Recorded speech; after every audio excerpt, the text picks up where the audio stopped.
Disclaimer. The information and education material contained herein is meant to promote the general understanding and dialogue of GANs processing.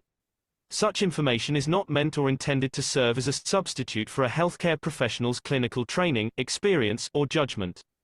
For patients and individuals, such information is not to be a substitute for professional medical, therapeutic, or healthcare advice or counseling. For medical issues or concerns, including decisions about medications and other treatments, readers, viewers, listeners should always consult their physician or, in serious cases, seek immediate assistance from emergency personnel. Prescription information, procedures, and use of medical devices information should be undertaken only by properly trained and certified medical personnel. We specifically disclaim any warranties, express or implied, including implied warranties of merchantability or fitness for a particular purpose. Such information is provided, as is, and is believed to be accurate at the time of its publishing, but it is the viewer's job to evaluate the accuracy of any information found in this presentation. Every case presented is of their own experience, applied by themselves for themselves, and it applies to their case only.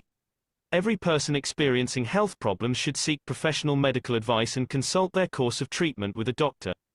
The processes of plasma balancing described herein are a natural process which supports the body but does not replace medical advice or therapies one is already subject to.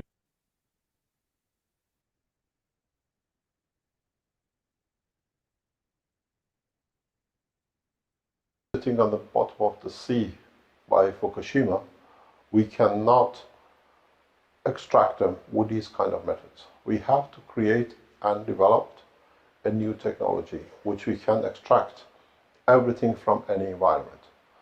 For the first time, we show such a system. This system has been developed and has been tested. So what we've done, we developed technologies where we can extract any poison, any material from the environment. As you can see, these are very simple systems. They've been developed for the process. In these systems, what we create is exactly the same environment of the plasma of the material, destination material. All you do is you allow the material, the field of the material, to be produced. The magnetic gravitational field matches the gravitational magnetic field of the poison or contamination, and you withdraw it. I move this further out so that you can see another system which has been set up. This system, as you see, has the same material on it as we shown before.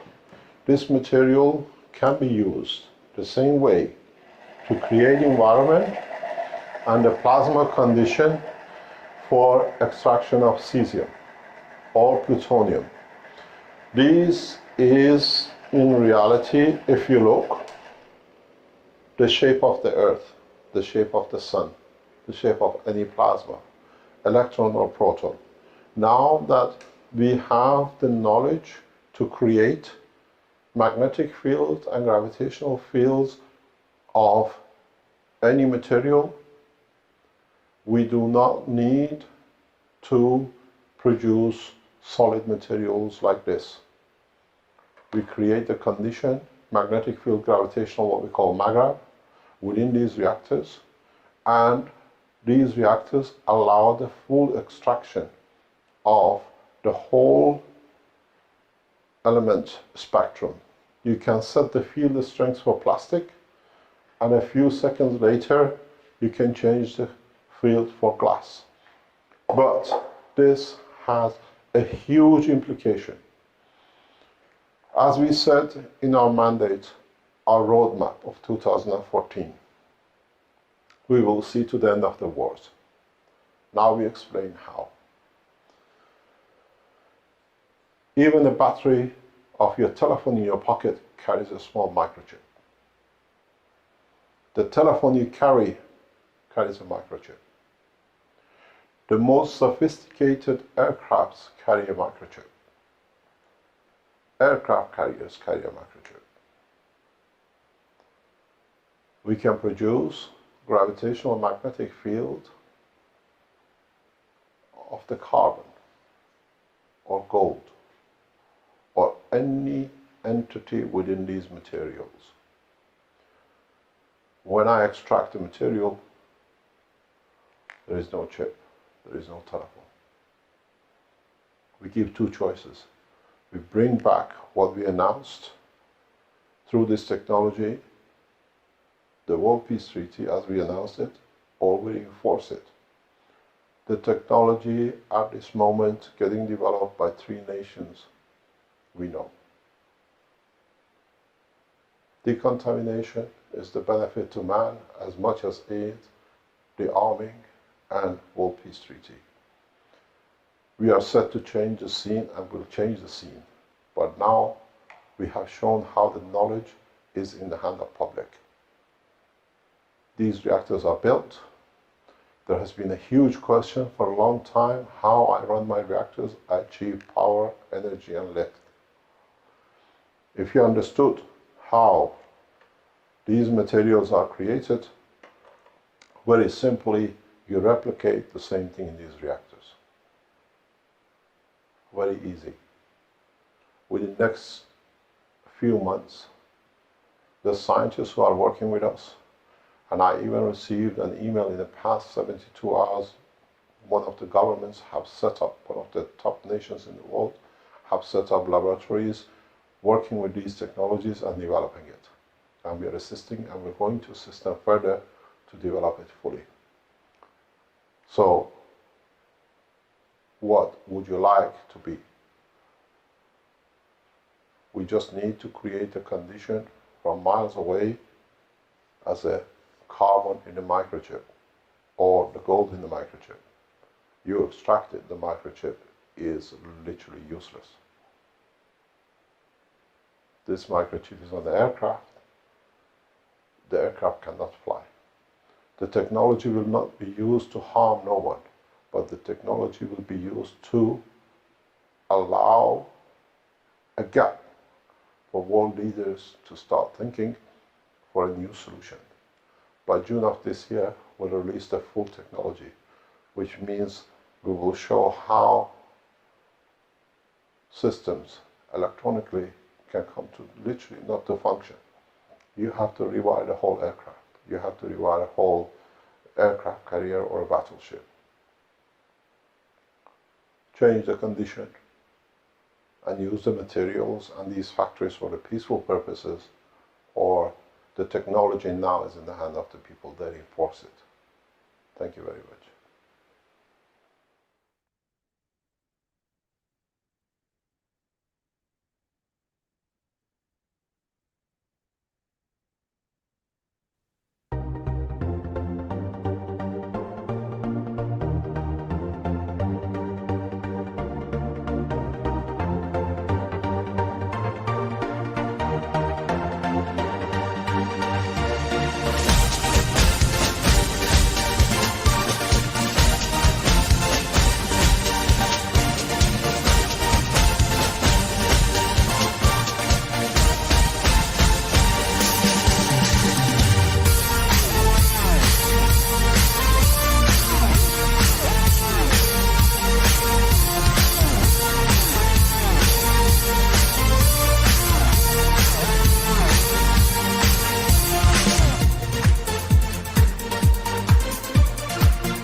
Hello, everyone, and welcome to the 573rd Knowledge Seekers Workshop here on Thursday, January 16th, 2025. This is a broadcast of the Keshe Foundation, Spaceship Institute, Education Department, and part of the Public Teachings in English. My name's Rick Crammond, and I will be host once again in this series of workshops. It's been ongoing for over 11 years now, I believe. And here we are gathered once again to listen to Mr. Keshe presenting the plasma technology and information from the Keshe Foundation. So I think he's ready to go. Let's hear from Mr. Keshe. Hello, Mr. Keshe. Thank you very much. Good morning, good day to you, as usual, wherever and whenever you listen to this series of knowledge seekers from Keshe Foundation and Spaceship Institute. It was interesting to see the intro, and it was interesting to see how some nations have used this technology and how some nations have not a clue about this technology. We are getting to a point in the technology and understanding the magnetic fields, motion of magnetic fields, the collection of magnetic fields, what we call a plasma, in a different way. In the world of creation, magnetic fields, radiation, or any kind of what we call cosmic rays and whatever, is not there on its own. It's not just appears on its own. The world of science has not understood what we call nuclear radiation is, how it's created. And we have a lot of fallacies, we have a lot of wrong information, especially in nuclear industry, especially in knowledge of present, what we call advanced technology in energy and nuclear. When I was appointed by British Nuclear Fuel to find out why some of the panels in the Hinkley nuclear power stations are falling off the, what I call the roof and the walls and ceilings and everything else, which they could not sort out. This became an enigma to British nuclear physicists around 1970s and 80s, in how suddenly, out of nowhere, just these huge panels, stainless steel panel mainly, to absorb the radiation within the reactor, within the containment of the building, happens. This was going from one desk to another, from one scientist to another, in British Nuclear Fuel. And it was one of these things that nobody could solve. So it was to keep the youngsters, the fresheners, what we call the tea collectors, to find out and keep them busy for a year or two, and then they're given another job. I was most probably number so and so down the line, scientists who joined, and this was given to keep busy. What does this mean? And then you understand what the teaching of today is. What actually was happening in Hinkley nuclear reactors and British nuclear reactors was very interesting, because at the time of what I call nuclear scientists of Britain, these things were rusting, or they were in a way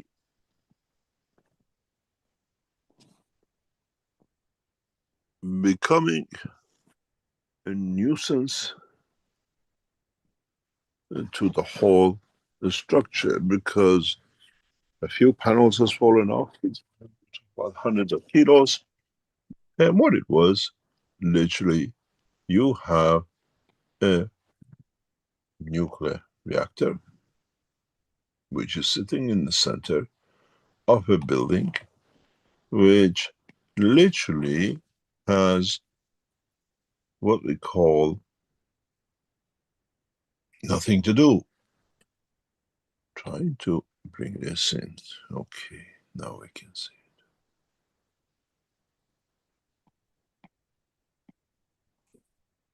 What's the story and what was the story? And then you learn what it's got to do with our teachings of past few months.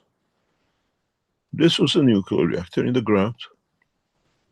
This is the dome of the nuclear reactor housing, where we walk like idiots over the reactors. And these panels are literally hooked in.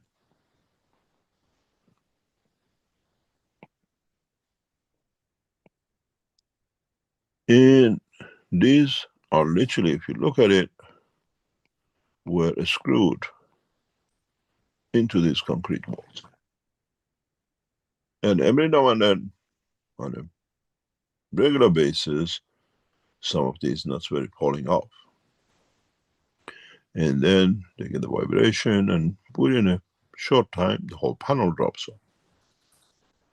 They brought mechanical, they brought every kind of physicist, which was in IEA of England, and what do you call it, British nuclear fuel, corrosions and everything else was considered.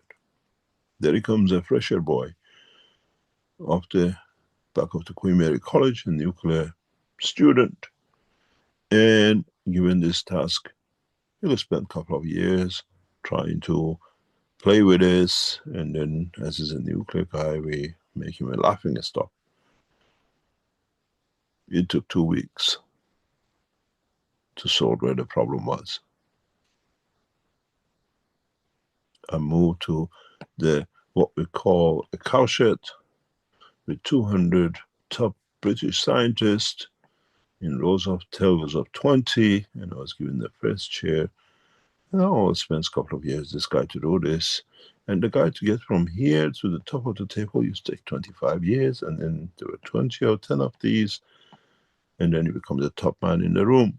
And then you become one of the brilliant guys at late ages of British nuclear fuel. There comes a young boy with understanding of the nuclear physics in a different way. Given the job, 2 years to do, 2 weeks. It was very easy. Had nothing to do with corrosion. Had nothing to do with materials.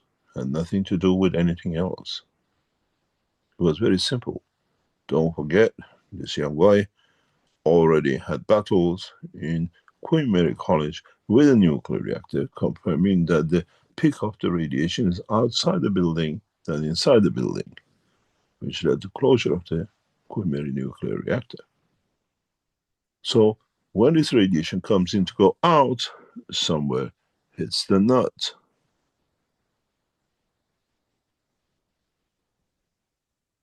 British nuclear spent huge amount of money in changing some of these bolts and nuts, as they need different alloys, they needed different things, the composition was different. But it wasn't that. What actually is, it was proof that our nuclear physicists are walking on the time bomb. They're walking on the field of radiation, as we saw in the intro video. Instead of having a nuclear reactor to absorb the radiations or whatever, or gold from the material, these nuts were collecting the radiation and changing composition.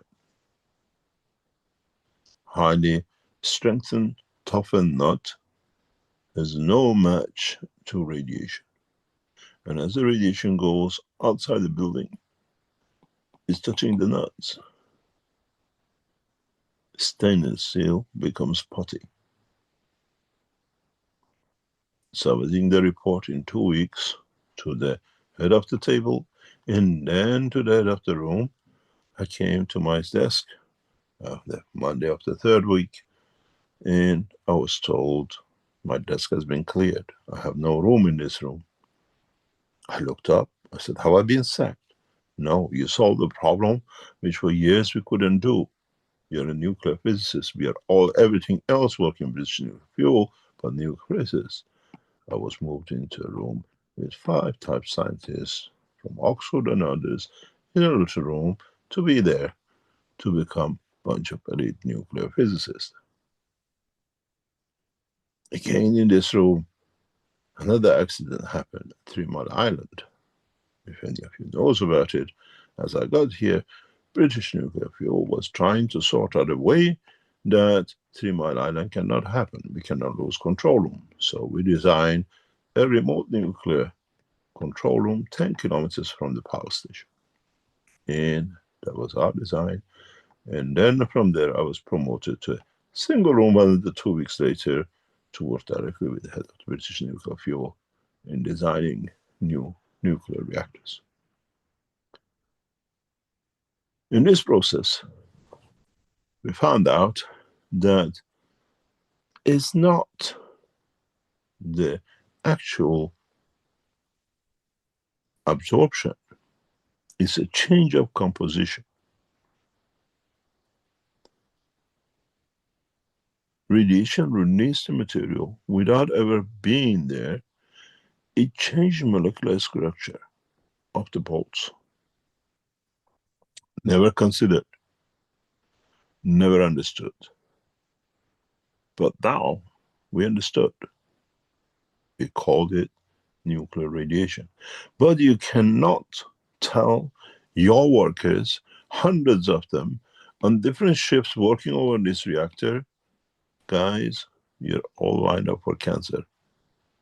Most of the British nuclear workers die of cancer, testicle cancer, prostate cancer. Why? What happened to that nut? It happens to their nut. Wherever there is a nut, being a testicle, be it limbs, be it anything else, it's the same radiation. Nuclear industry has not managed safely to isolate nuclear reactors. Even today.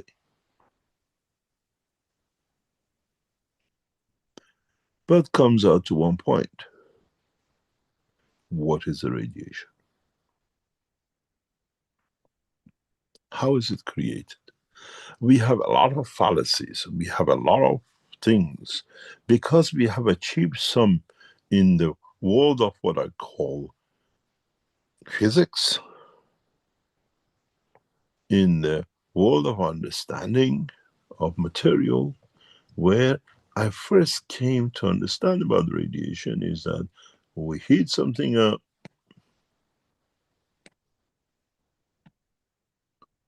and in heating it up, we heat another plate, in reaction we get X-rays. That was the first thing I ever understood from radiation. You need the material, you need the target, and then you create a radiation by hitting it.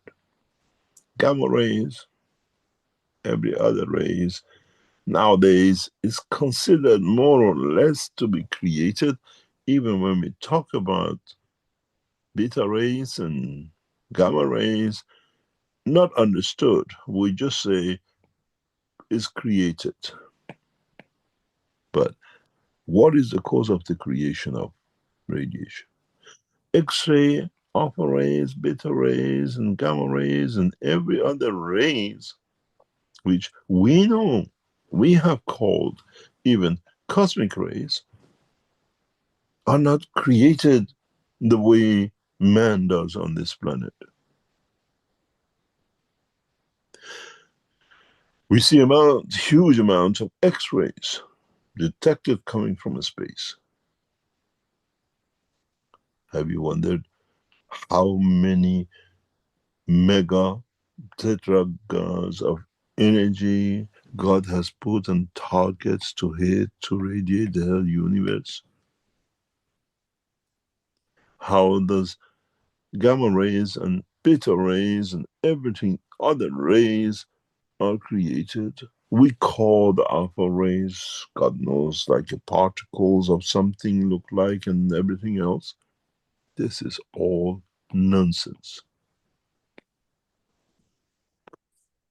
Literally, the world of the science of today has not understood the source of energy, what we call radiation.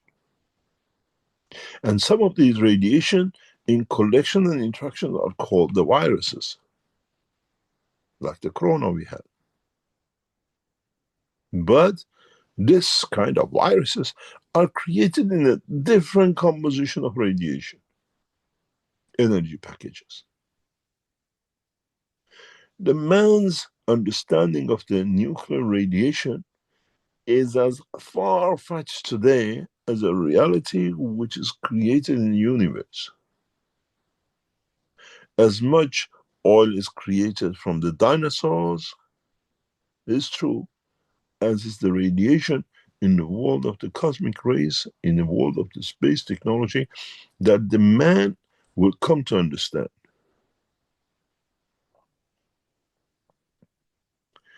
Nuclear radiation. As I said to my professors, and they told me you're a lunatic. I said, yes, because I'm a scientist lunatic, and you are fallacy lunatics. It's very simple. How you understand the plasma, as I understood 50 years ago, is a very simple thing. Nuclear radiation, cosmic rays, are created from interaction of magnetic fields.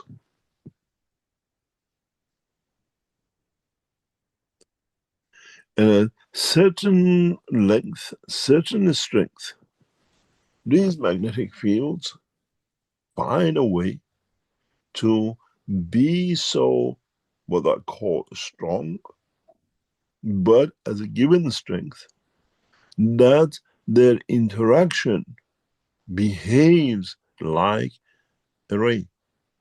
But in fact, even them are fields. What's the difference? I'll go back to what you understood more in the past few years of teaching. We always said the sun radiates fields. The earth radiates fields. We call these magnetical and gravitational on both sides. But earth at the same time radiates nuclear radiation. This is part of it. We measure some of it. The same is from the sun, and the same comes in from different parts and directions towards the earth. What happened in interaction of these fields, as these are both dynamics? Actually, I have to put this one the other way around, that we don't get clockwise and anti-clockwise later on argument. This interaction of the fields in the higher levels, in the higher orders of what I call atmospheric conditions in different layers, according to their strength, create different packages of energies, which with the interaction of the fields of the earth and the inertia of material led to the creation of copper, zinc, and everything else that you imagine. But you have to understand, all this material interaction, all these plasmas which are created in the between the fields of the earth and the sun, are not absorbed by the earth.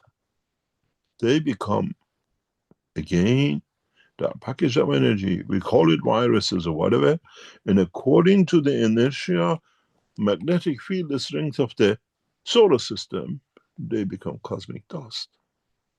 This is how cosmic dust are created. Entering inertia of the earth, they change according to the package strength to the material. Rains gold, rains calcium, rains oxygen. But in the space, because we don't have a central control, but we still have localized inertia according to field strength, these things, the way they converted on Earth to zinc and copper, they change to material. This is how cosmic dusts are created, and the world of science has never understood. This is the essence of the way we create material on Earth. The same way, according to the inertia of the matter state, here, according to the inertial condition of the position, then asteroids and meteoroids in collection together are created. But not every fields lead to creation of plasma. Interaction of these fields, like as I always said, two grind, like a grinder and a knife in your hand, and you get the sparks coming in when you got the highest speed grinder going against your knife. All the lights are not the same, which comes in, all the sparks are not the same. All of them doesn't matter, does not end up with a dust of iron on the floor. Even when we sharpen a knife in our bathroom, in our kitchens, in our homes, we sharpen anything, even your scissors, you release certain amount of nuclear radiation, which means is the package of energy. But in the magnetic field in the cosmos, the radiation comes from the interaction of the field of the Earth and the Sun. And this point of interaction, as it's not in a package of conversion to become what we call a field, and is on its way to become a field and slowing down somewhere down the line,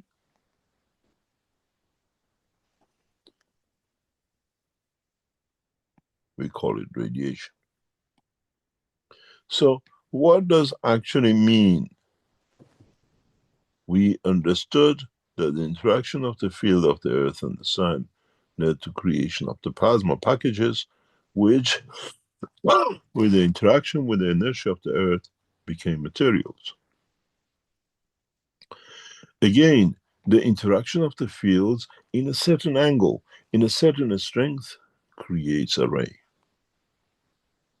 Become the essence of the cosmic ray, cosmic radiation, X-rays, gamma rays, alpha rays, and every other ray which man has not made a name for in the universe. As in their strength, they do not match, they do not find, they do not, in a way, interact with what we call energy, inertia of their strength. You find out the inertial strength of the gamma ray, I change it into matter for you in 1 second.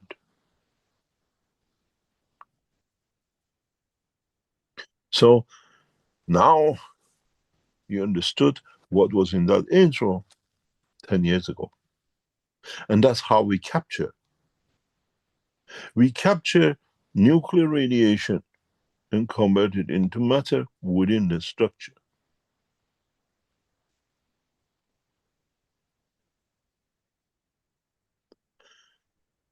And this is how nuclear radiation in a space becomes material.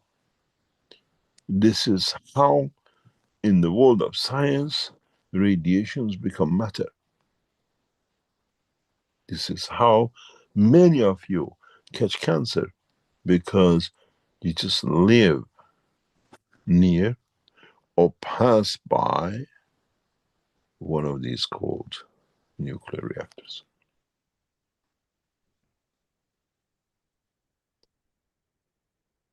The same thing happens when you live near a refinery.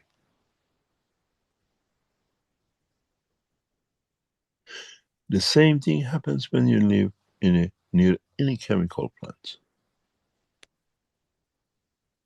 Because in production, in interaction, in processing, certain amount of radiation, which is unknown, is released. We don't see radiation detectors in refineries. I always said to my workers, what is the nuclear detections over the materials in these buildings? We don't need a nuclear radiation detector in a refinery. I said, excuse my language, bullshit. Why? Because in essence of the oil industry, which most of the people don't know, oil goes washing everything down to becoming a pot at the bottom. And as I always said, not in the bottom, which you call it oil, is everything in this pot. From uranium to plutonium to CH4 amino acid and everything. If you want to understand what the oil well is, go back to your systems you pay so much for, called filtering. You put your water in the filter and you have layer of different sands and coal and whatever, and you get a clean water. This is exactly what the oil industry of today is. Amino acid on the surface of the oceans, washed down, and the lubricant, they take everything in the small parts with them. When they cannot go any further, it becomes an oil well. Your water bottle bucket becomes oil well, but you call it clear filtered water. And everything else is collected here. In this oil well is not. And all the known nuclear materials in the world are in oils. Does not matter how they're refined.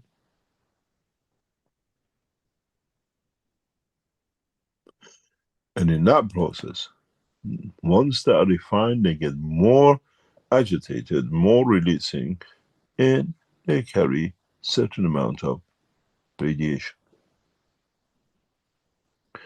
In Western Europe today, if you buy a plot of land, if you buy a fuel station, and you want to build or you want to do anything on that land, you have to dig up to 12 meters down to collect all these, which is over the life of the petrol station. Every time you went and you tanked and a few drops fell on the ground to collect the uraniums.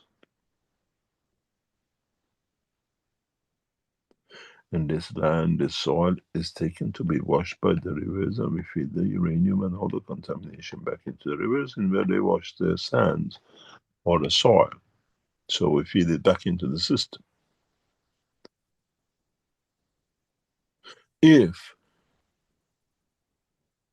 man starts understanding the process, and in a way, we use all these ships on the high seas. We use what we call marine oil. Marine oil sold for a few cents. Marine oil in my hand worth billions. It's what we don't clean. Radiation in it is heavy. Half of what they call global warming is due to radiation, which is released by heavy oil burning. And it comes from interaction of the fields of its material. As it's loosened up, it's a freer plasma to release.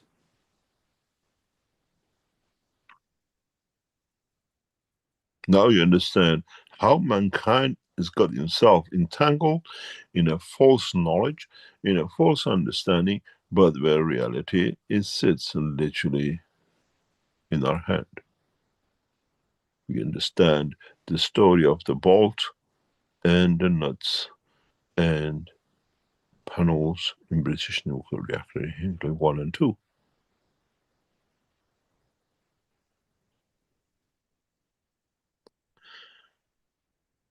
Years later, British Nuclear Fuel, published a paper confirming the correctness of this discovery, but it became as part of British Nuclear Fuel.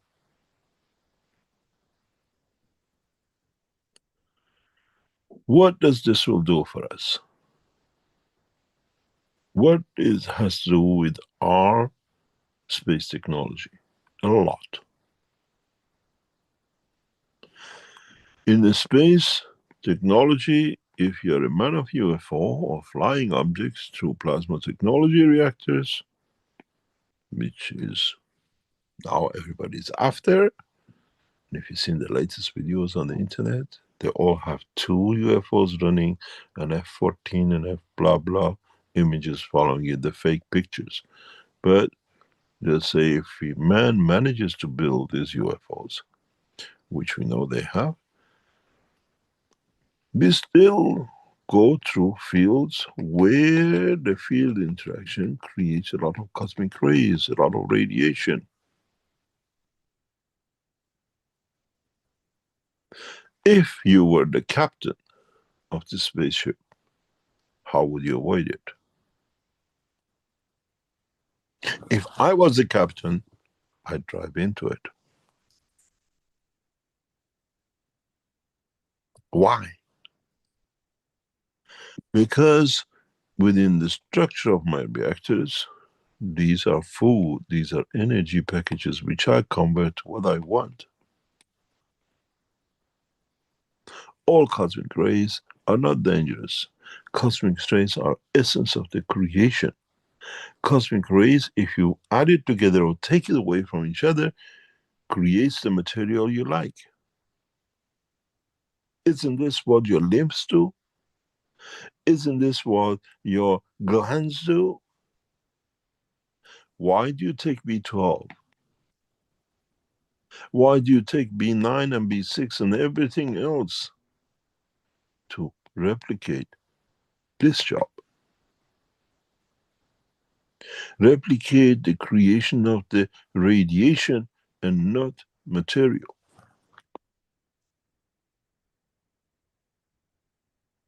As I always said, Eskimos have been eating one or two type of different foods, hardly any vegetation all their lives. And the man in Middle East had the olives, the lemons and meat and everything else. And the man in China, something else. But how come that you all create the same organs, the same muscle tissue, the same blood and everything else? Because of your glands, because of your position of what you call gland, but in fact is what is process of plasmas, which they interact and according convert everything to what is needed in the body of the man. When you look at the gland, when you look at thyroid gland, when you look at anything else, thalamus or thymus, glands are plasma packages which in the matter state have not solidified, but they stay in the combination of, and the interaction of their plasmas lead to creation of the radiation. Which that radiation, in so many ways, without the man understanding later on, has changed the word to hormones. But in essence, is a radiation factory.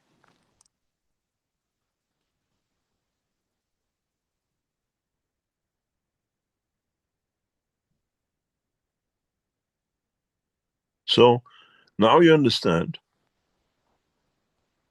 the creation of magnetic fields, interaction of magnetic fields is the essence of the creation of what you call in a what we call leftover radiation.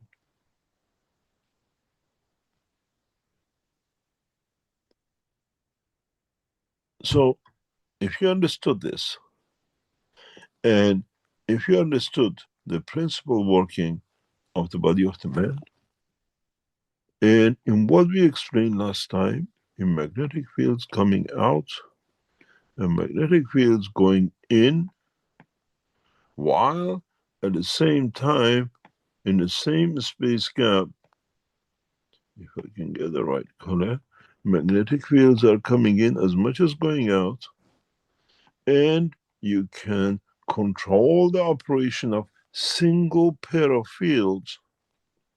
You dictate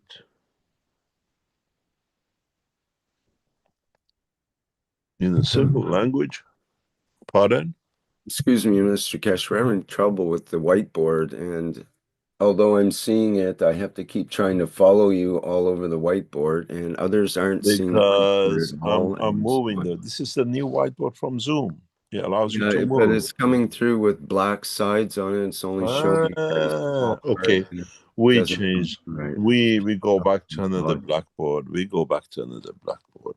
Maybe there's a different way to share it or something, but it's I don't I changed the know how to blackboard. change it here. I changed the blackboard.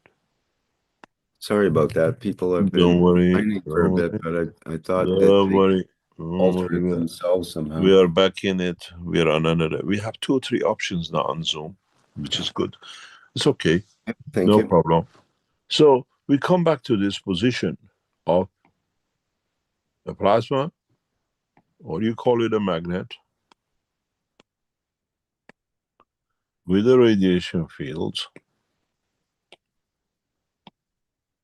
or you come with the same in the space gap. Come on, boy, change. With a space gap in a radiation field that you considered interaction of the 2 materials or a beam hitting a target to produce X-ray. But in fact, the nuclear radiation, nuclear material radiation, is created out of interaction of the fields, sometimes of the same plasma, sometimes of another plasma interacting with the fields. This interaction of the fields of a plasma is the essence driving force in transmutation and transportation. How closely you allow the gravitational field to come close to magnetical field of the same plasma dictates what you release as radiation, which in essence become the soul feeder of your soul in transmutation and control. The speed of control, dictation by thoughts, dictation by emotion.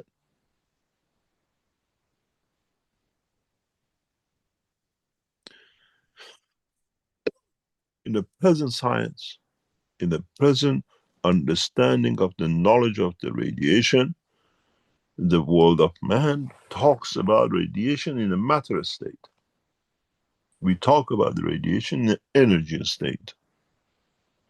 And in a coming time, in much deeper teaching, I'll explain to you how you can control the field radiation between magnetical and gravitational, that it leads to speed of travel beyond man's imagination. When you understand that, when the knowledge of man reaches to understand the interaction of the fields of a plasma, then man can travel the span of unicos. Matter state energy, plasma condition allows you to travel within the universe. Once you understand, the knowledge of man reaches the position to understand interaction of the fields upon each other, of the same plasma, amalgamating them together in a way of what I call 2 rays going in the same direction, or interaction of the fields as one goes to the opposite direction, would lead to creation, to transportation and transmutation, where the interaction here brings different condition than the interaction here. This is why in the teaching of a couple of weeks ago, I explained when man understands the work, when he can separate one single field of a plasma, then man reaches the knowledge of the transmutation across unicos. Man finds a way, the fastest way, the direct way to reach the Creator, to gather the knowledge of the creation.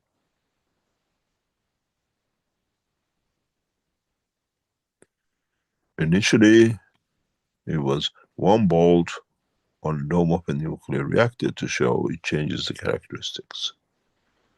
So it changes the characteristics of the plasma itself. In a way, if I can explain to you in a much easier way, is that you can use the field of the plasmas to feed, to create interaction within the plasma.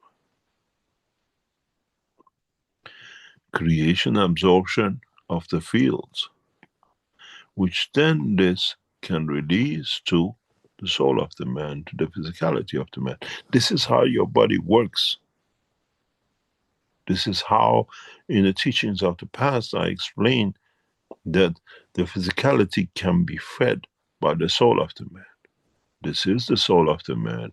And where in a physical condition we created glands and God knows limbs for different strength, radiation to be absorbed, converting to become the matter state of the body of the man in the plasma condition, so does the soul with the what we call the fields of the universe.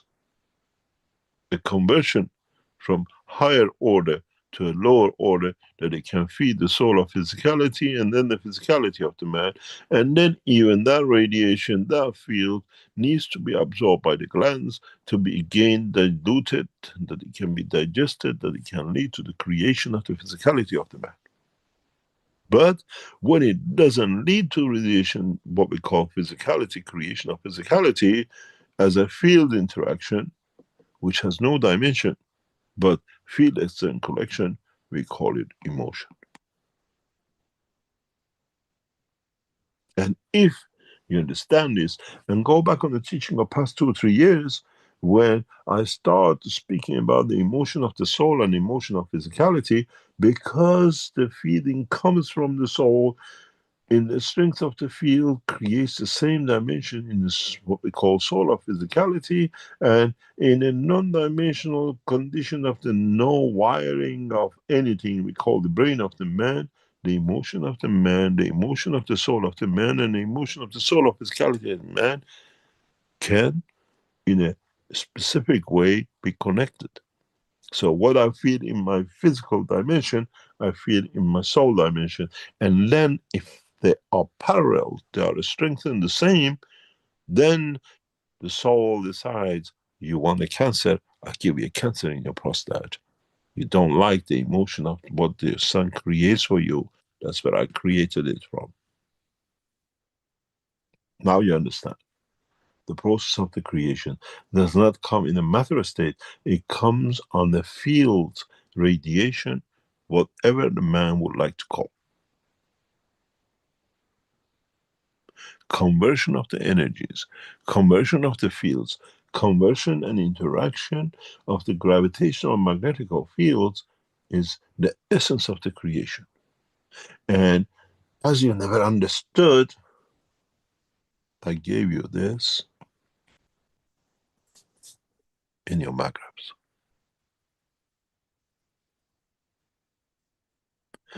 The essence of, in a way, understanding of the totality is very simple. Your top layer magraph is your physicality. Your bottom layer magraph is your soul. And the center sits the soul of physicality.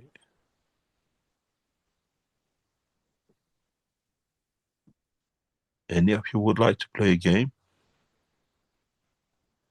Where here you feed the energy the way you feed the plasma fed from in.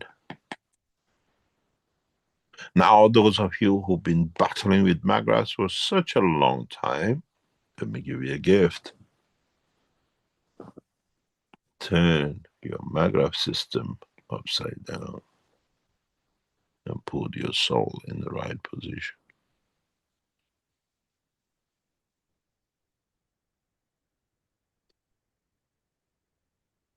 Then you understand what I gave you as a creation of the fields of the universe. You looked in the magravs for a few crumbs of energy. I gave you a magrav essence of the transmutation in dimension of the creation and the creator.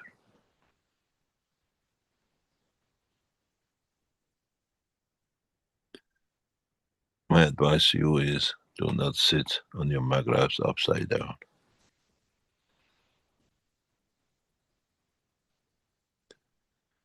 And my advice to you is very simple.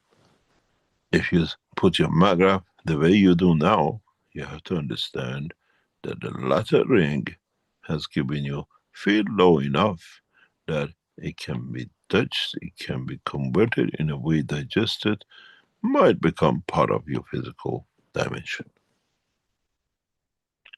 This is why I always told you, you look at the magrav as a power supply, I look at magrav as the structure of the life in the universe and the creation. As I look at the fields it creates, you look at it, what comes out that you might have. We had a very interesting case. Some of the leading scientists and influential men of the government in past 72 hours, more or less, were confronted with this. That you were given such a power, such a technology. Do you know what the guy said? Just give me a little fire that I'm interested. I'm not interested in the rest to take man any further.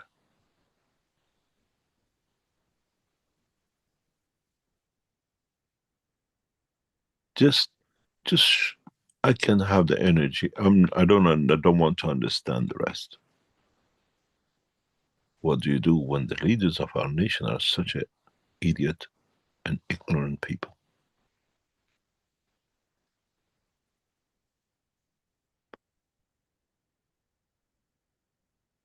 Now you understand how and why we gave you the magravs. Because the whole essence of it was, in a way, this.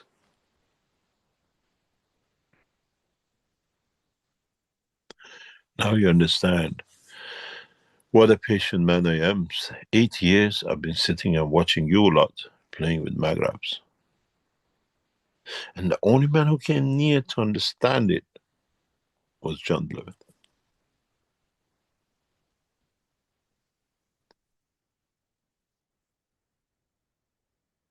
We set a magrav set in a specific way with John, and he stood on it, and he said, I'm off the floor.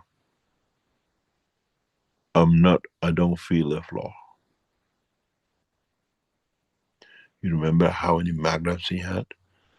We made a combination, and through our system in Austria, I tuned, connected in a way that he said, Mehran, I'm not on the ground, I don't stand on the platform.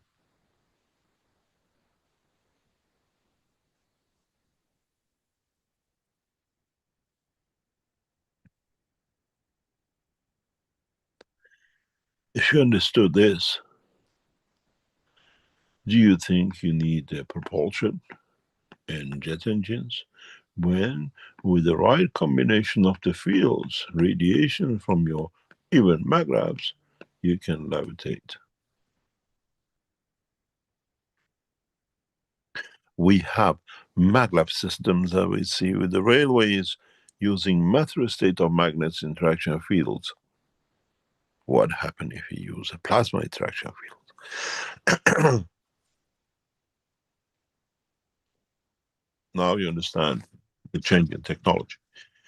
In the next few days, in the next few weeks, you will see the emergence of the Keshe Foundation, and with what President Trump has set up, Evolution of the Science Transformation into the United States by Keshe Foundation. We open the science for the world through our channels in US and other parts to be brought into public. We change the course by releasing technology like this in a way that many of you have already known. We set the fields for it years ago. The new technology of the magravs, the new technology of the creation of the magnetic fields will be in essence released to public. Would you like to take the screen, please? And in that way, in that manner, Rick, yes, thank you very much. In that way, we understand the interaction of the fields. Even if you look at the picture which is on the screen, you have the sun on the right side, the reactor. You have the earth on the other side. Somewhere in between, when we run these, we create radiation, cosmic rays. We create dimension of creation. We create dimension of the fields interaction.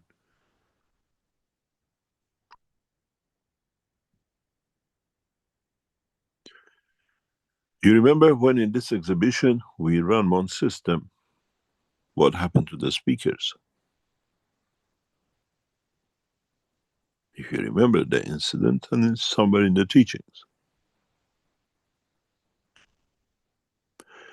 Why did we touch the speakers? Because how does a speaker work? There's a little magnet which vibrates, and the plasmatic field of the system interacts with that magnetic field, which between the magnet and the plate, which is vibrating against, again is a plasma field. There is no matter state fields between the two. There is a gap. There is a dimension where in that gap between the plate and what we call the system, we are the fields of what we call plasma from running of those obesos in the back has interfered with. In a way, recording in progress. In a way, there is no difference between the what we spoke and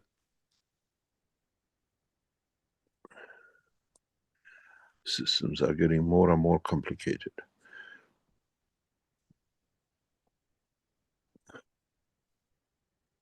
If you look at it in the dome of the nuclear reactor,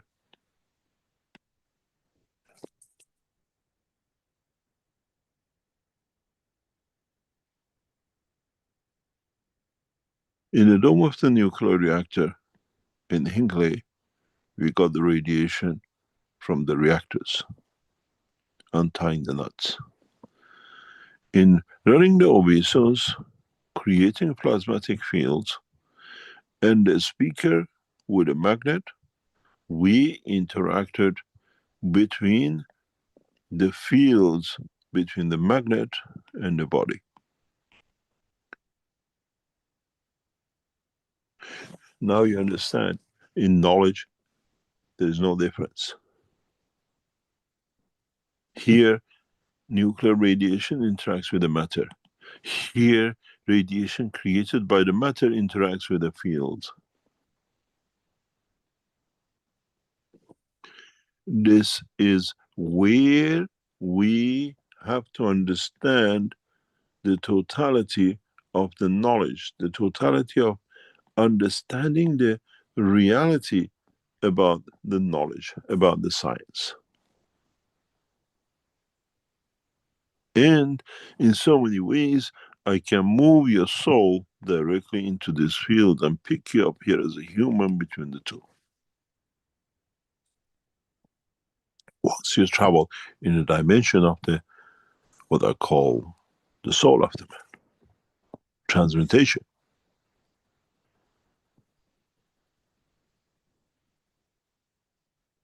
Now we understand the truth behind the science of creation and how cosmic rays, cosmic radiations, and materials in our universe and galaxies are created. Does not come with a fallacy that when a meteorite hit the earth, the dust went and it became part of the cosmic rays or cosmic dust. Or the moon was created when the earth was hit. Now we understand how the creation starts. How the radiation is the essence of the beginning of the radiation of the creation, and feeding it starts the world of creation. When we speak about, in a way, of creation of carbon-16, the dimension of this universe, as the field return back, as the field move and they bend, they interact with each other. And that interaction, in part, in not having the inertia allocation of, becomes the radiation, and the cosmic rays and cosmic radiation in the universe are created. And those of interactions like a knife on the stone to sharpen it, reach a inertia of the position and time of the galaxy or the solar system, we see them as cosmic dust. Now we understand the whole process of the production, the whole process of interaction, the whole process of how, even when you have a magnetical field and then you have a gravitational fields of an element interacting with each other in that plasma, they create the same condition as in the speaker. They interact with each other, and their interaction leads to creation of cosmic rays and viruses and everything else. In the world of the man, we brought a knife as hard as we could. We wanted to sharpen it with a turning wheel. Here, the two turning wheels depends how the knowledge of the man will increase to understand how to bring these two fields together. That leads to creation of what? Then you understand we don't need to take material into space, because we understand how to compress the rays of the plasma itself, let alone the dimension of the creation of the matter.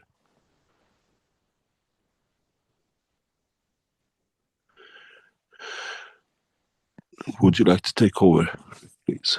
This is the secret of the creation. This is what I brought out, and as I always said, by choice, by connection of the souls, by destiny of the man, Rick chooses the right intro for that session.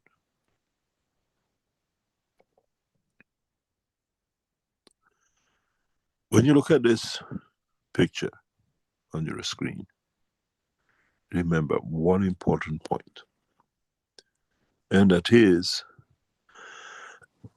man does not need to make so much fallacy, not today, not tomorrow, as he has made in the past, for it to see the truth about the world of creation.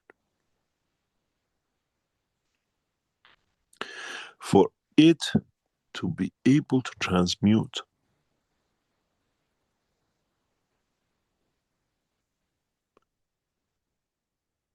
In the coming time, I'll show you, teach you how we make you to transmute into the strength you want to transmute.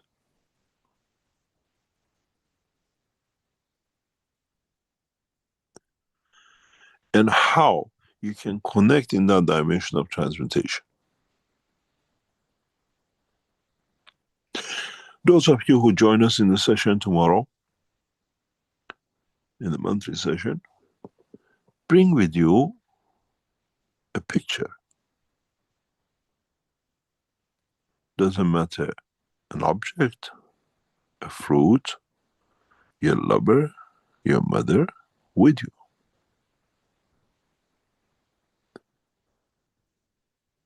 Come into the session with that material in hand. And then we'll see how we can get you to understand more about yourself and the fields created by you through the dimension of the interaction of the plasmas.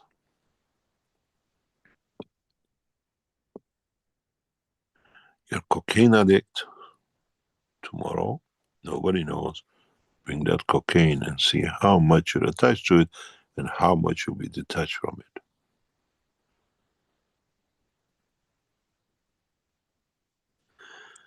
This is the process of understanding the addition, taking, interacting, the fields of the plasma and not the plasmas. So we are going in the knowledge of the man one step further. The essence of the creation, the origin of the creation, the origin of magnetic fields, which is the title of the book number 8.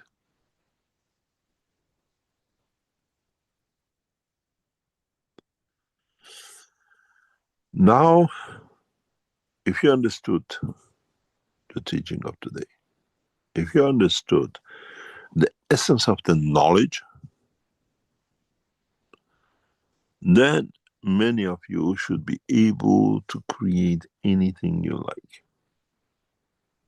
the way you like, be it emotion, be it transmutation, be it the dimension of physical matter of the man.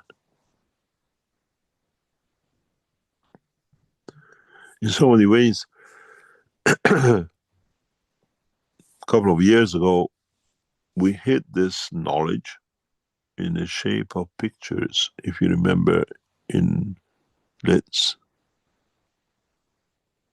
where you could go between the two pictures. And if the material was chosen by us, you feel the feeling. In the same process, you become part of that process between these two reactors as you see on your screen. These are the two paintings, and you in the middle, the object of observation and change.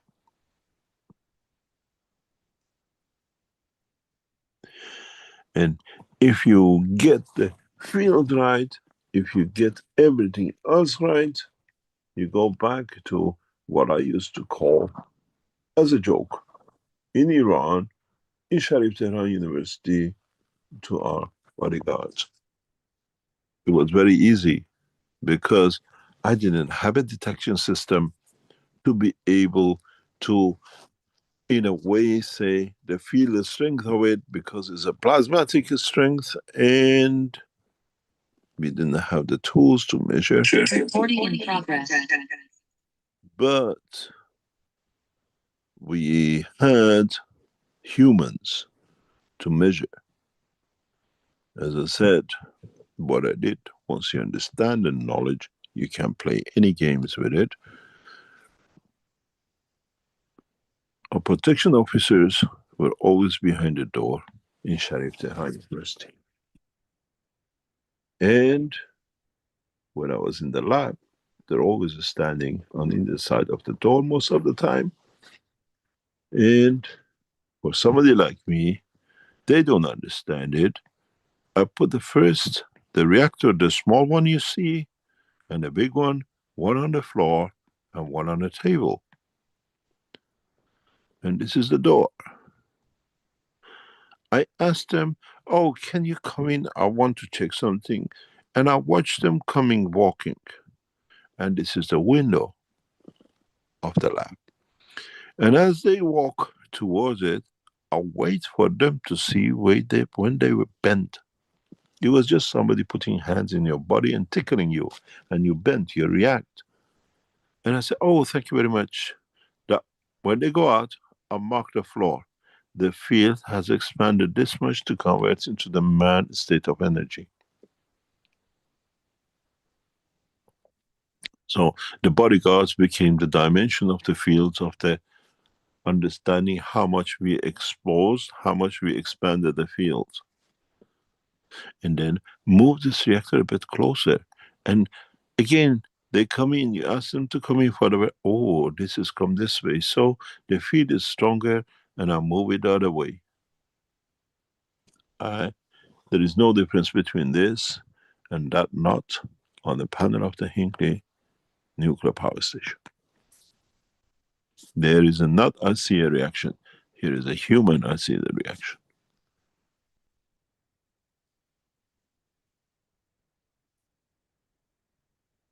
And as it was in the intro, if you know how to run these two, you bring me the fastest B-52 and every other bomber Americans have made.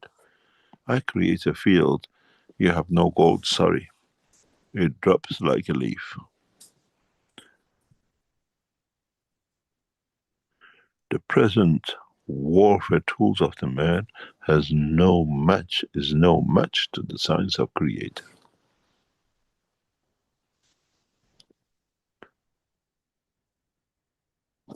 Here is a nut on the wall, here is the body of the man, here is a piece of whatever in a microchip.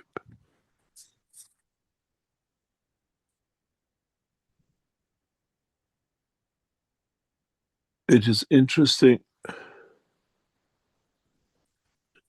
to understand. It is interesting to, in a way, comprehend the essence of the physics, essence of knowledge of interaction. And then any knowledge seeker can play the game, but specialize in what game they choose. Where with the knowledge we carry the same knowledge in chemistry, physics, biology, cosmology, space, and every other knowledge. Because we understand the essence, we are not the magicians. And it fits in how you want to glove it.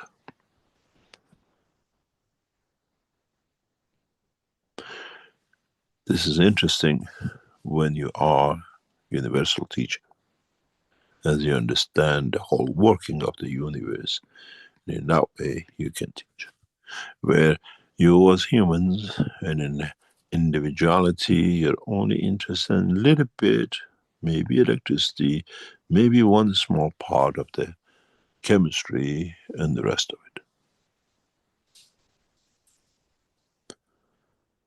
If you understand the essence, you can fit it to any sense, to any dimension. And today I brought you very close to knowledge of understanding the world of creation. And it depends on how much you understood and what you understood. And please do not throw your magravs away and do not turn them upside down, because you don't know how you made the magravs. And even if you did, if you use the right material, you can create yourself bigger problem. It's a wormhole that man does not know the worm or the hole. And you can get yourself in a bigger hole than you could ever think. We go for a small break and we come back, Rick. And hopefully we add to the knowledge a little bit more. Hey, thank you, Mr. Keshe, and thank you everybody for being here today for our Knowledge Seekers Workshop. And as Mr. Keshe mentioned, we'll take a short break and be back with the second half where people can ask questions, and you can put up your virtual hand as an attendee, and we can allow your microphone to open. Or you can put questions into one of the chats in YouTube or in our Zoom here. Okay. Would you like to change the screen, please? Yes, let me get that arranged here.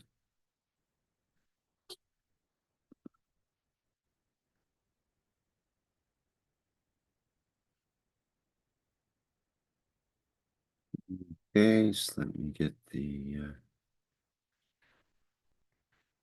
correct video up here in just a second.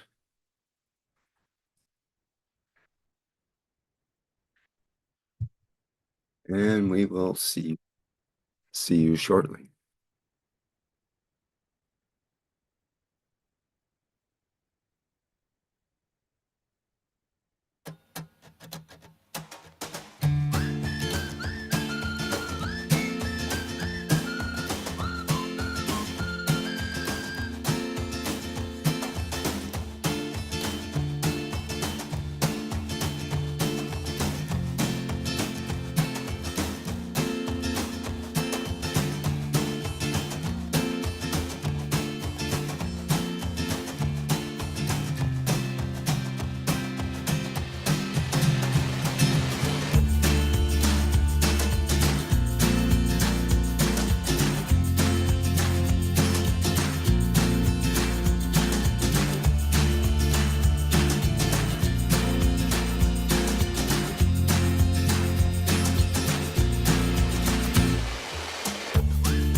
Water is the foundation of our life. It is part of every living creature. Pure water gives you the energy of nature. Now you can have this energy in your home. The Keshe Foundation Alkalizer and Energizer is designed for your daily well-being. It increases the pH of the water so your body can absorb more oxygen and stay in its natural condition during the day. Keshe Foundation Alkalizer and Energizer. Be pure like the water.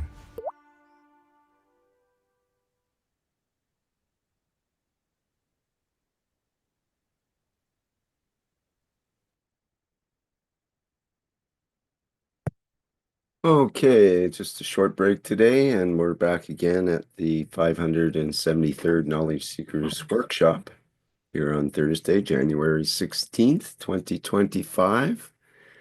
And now we will enter into the second half of the show. And first, Mr. Keshe, as per tradition here, will have something to say about various topics before we begin the question period. Would you like to go ahead, Mr. Keshe? Yes, thank you very much.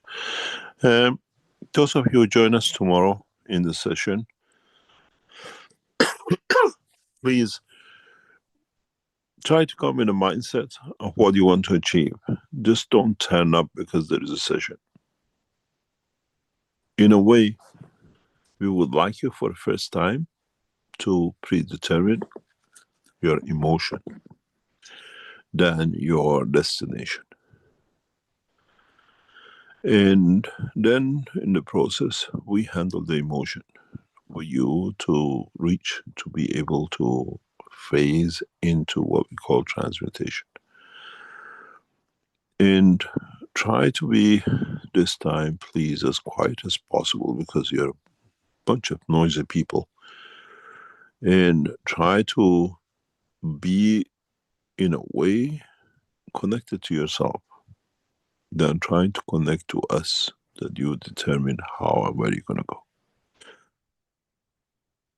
Those of you who join us in the sessions of February, March, and April, we'll ask you to bring pieces with you which allows you to enter a new dimension, a new, what we call, energy fields, which make it much easier and possible to achieve what is your ultimate goal of transmutation. But tomorrow come with, because you have to learn how to control your emotion, that when you transmute, you don't end up in the wrong place.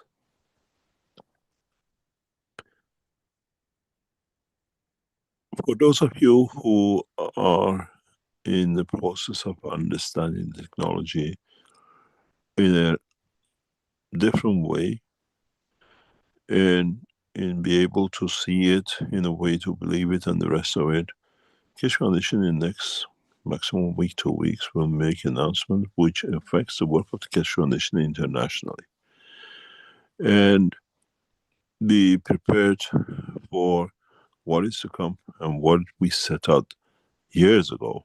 And now we have the opportunity to bring it into what we call international arena.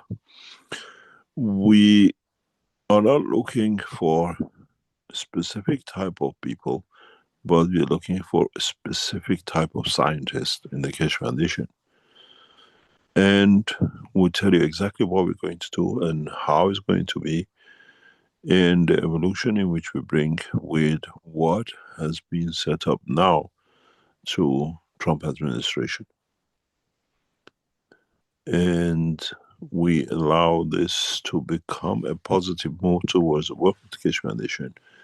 And hopefully, if things goes the way we like, you will see we start our influence in the American work and in the American way. And with it will affect other countries and other nations and working with other nations. So if you're a scientist, we know many of you are, watch for advertising or watch for any announcement on the Keshe Foundation. We don't want knowledge seekers who just think they know. We want scientists who actually know what they know and they understand the plasma technology to be part of this change which is about to come. Any questions?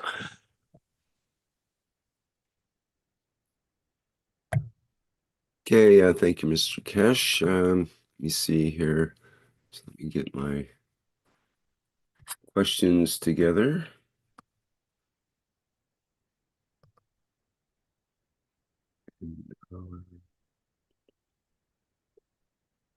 We have one question in the chat here from Alfred, who says, thank you for these new dimensions of knowledge. I have a question. Do you plan or did you consider a twin GANs for dental care? We have a problem with dental, and that is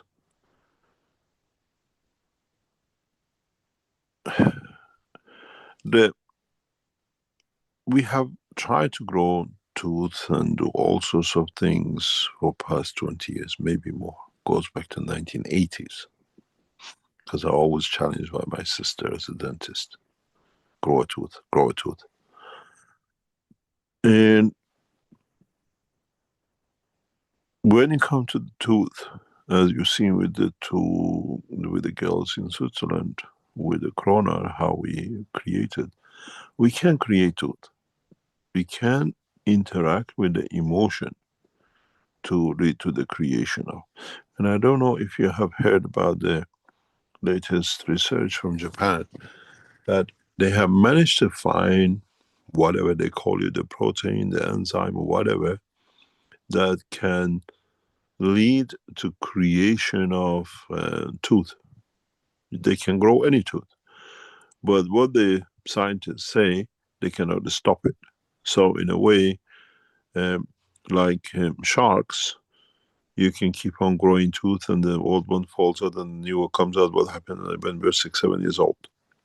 Japanese scientists announced that they have found the gene that it leads to reproduction of the tooth, but they cannot stop it. So you keep on shredding teeth and the new one comes out next behind it.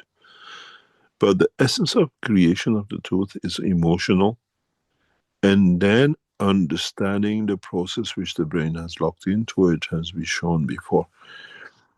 It needs time and it needs patience, and it's not something which is going to happen in overnight. The growth of the tooth, if it comes in the future, as we've done so many trials and tests and everything, it should be like braces which you, what do you call it, wear. We see a lot of people, children wear especially braces to hold their teeth in a position. The ultimate point is something like this: a brace in the location of where you want the tooth to be grown, in a way implanted or locked into support of the hanging on the other tooth on either side, and then creating the condition through the emotion to grow. And it will be a replication of what it was lost. And these are part of the future testing, as we are not at this moment involved in this kind of, we don't get involved. We done some testing, we know how it's done. So it's exactly like growing the brain. You've seen how the brain is done? This is the same replication. But hopefully in the near future, Mark Ray will, what do you call it, open this market for many researchers to come and develop it. Any other question? Well, that kind of is a segue to Brett's question about the cheese. He had a what is that document?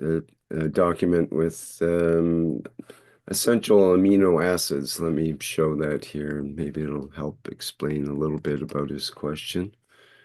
And he's got the essential amino acids and also the non-essential amino acids. And it mentions, he's talked about, according to his research, that it's emmental cheese that is producing the correct amino acids to help with the teeth. So he had a question, or he was asking whether he is correct in his deduction that it's the emmental cheese, it's called, which we can see in this chart here. Down toward the bottom, there's serine and proline, which are amino acids that seem to be associated with those cheese, with that particular kind of cheese. And I can bring up maybe the Wikipedia on that cheese, and it's kind of interesting.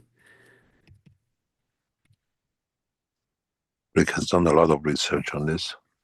Well, not that much, but it just, I didn't know how far to take this, so kind of have to dive in sometimes. Here's the Wikipedia on this emmental cheese, which is a yellow, medium hard cheese originated in the M Valley in Switzerland. It's a Swiss type cheese, as you can tell by all the holes, I suppose. Like their mountains. As seen in the cartoons. Yeah. So it mentions 3 types of bacteria are needed to prepare this type of cheese, the emmental. The Streptococcus thermophilus, the Lactobacillus helveticus, and the Propionibacterium fraudenrichi. And I'm wondering if those types of bacteria might be something to do with the enzymes. Maybe they help convert the amino acids into the correct enzymes, or some sort of interaction there, perhaps. Is this why all the Swiss people have such gorgeous teeth, you mean? They eat too much of that. It's a combination of things. It's a combination of the... it's not the enzymes, it's literally the fields which is produced. We don't use any enzyme. We didn't use anything. If you look at the tooth of the young girl, which was shown to be grown, we done the same thing with the bone. As I said, in the very recent past, we have developed technology in a way that heals and what do you call it, seals the bone fracture and bone breakage. And we achieved it in less than 24 hours. But trying to repeat it goes back into the hand of the scientists to be tested and trial. It's like a oil mixture, and the bone just grows within it. And any inflammation, any blood clot, anything around the bone you usually traditionally seen, within hours disappear. But the understanding the process and how to do it, you can do the same thing with the tooth. But tooth has a cycle. It's not just growing the tooth. You have to open up the root channels, the nerve systems and everything else to it, that once you created it, it works as a functional organ. Because every single tooth is one organ, it's got its own operation. The position of the tooth in the mouth, then if you take one out and position something else, you'll find out your taste buds, the taste changes. The position of the taste changes. Our tooth is not just something there we chew in. It creates a reactor, and is part of that piece of reactor, which is called the mouth, the conversion. So this is why growing a tooth is more complicated than anything else. But when the body does it,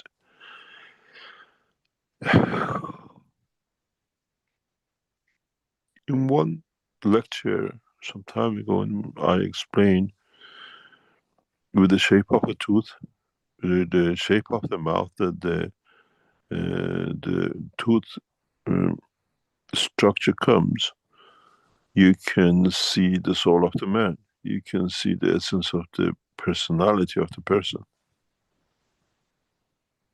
You watch how the jaw shapes, how the teeth are, how they position, the length, the height, the structure which are placed by the jaws. You can tell a lot about the man. And telling about the man, you're telling about the behavior and the soul of the man. You create a reactor. And one of the reasons why we change at the age of 7, 8, our teeth, they fall out. Scientifically now we know the foundation of a child is set at the age of 7. You can teach everything you like. What you see in the child at the age of 7 is more or less what you see in the man at the age of 70. And why does the tooth have to change at that age? This is the question which brings us back to the emotion. It brings us back to the what we call the functionality of. This is where the matter state, once you enter it, changes into the plasma state.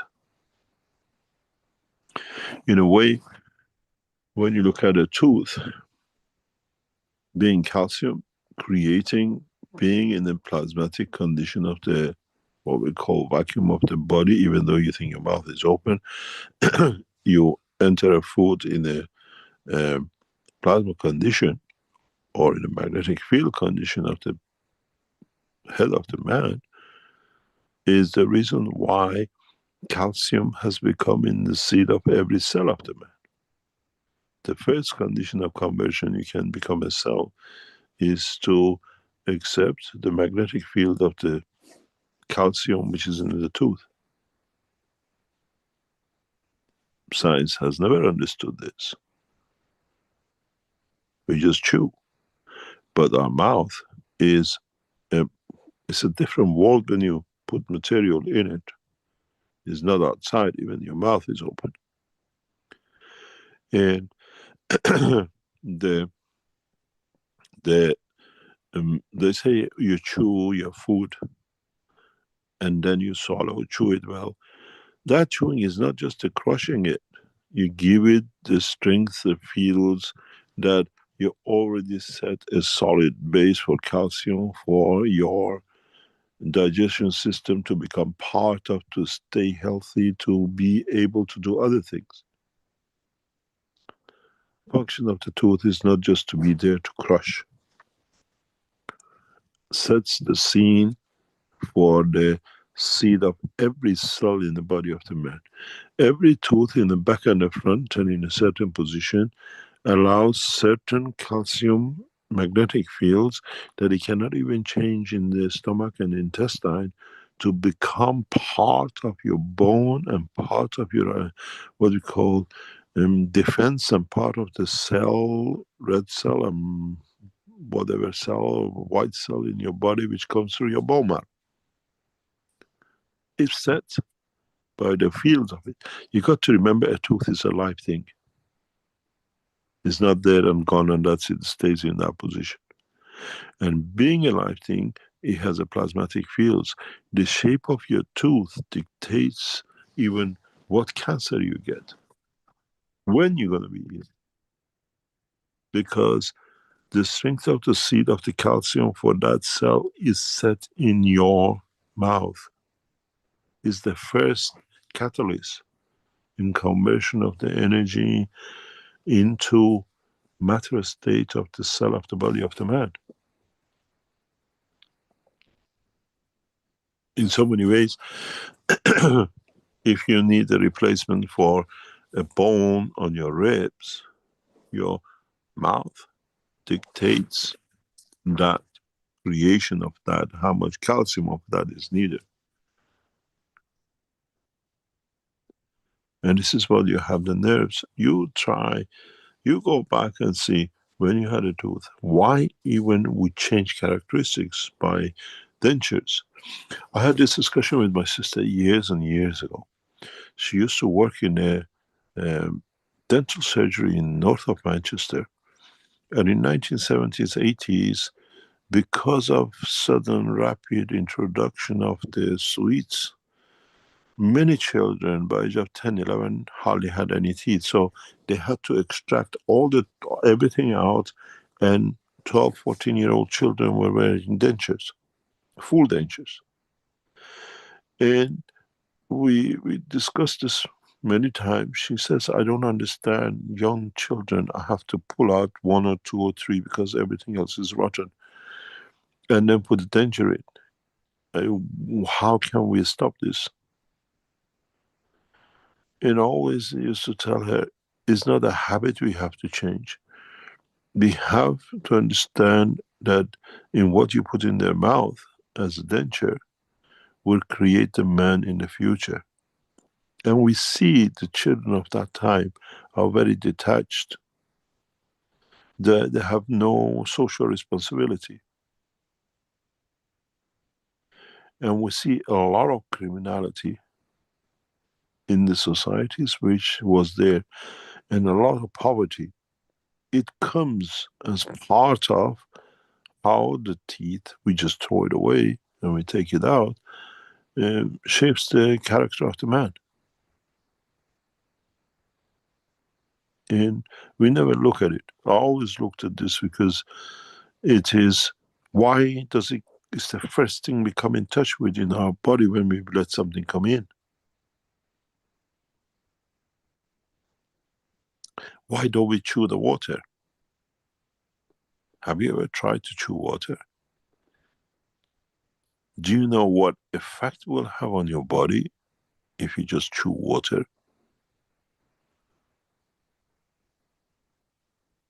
how much it will change the dimension of the emotion. Sounds ridiculous, but you have to understand your tooth is like a sun, and the other tooth on the other jaw is like the moon. They radiate.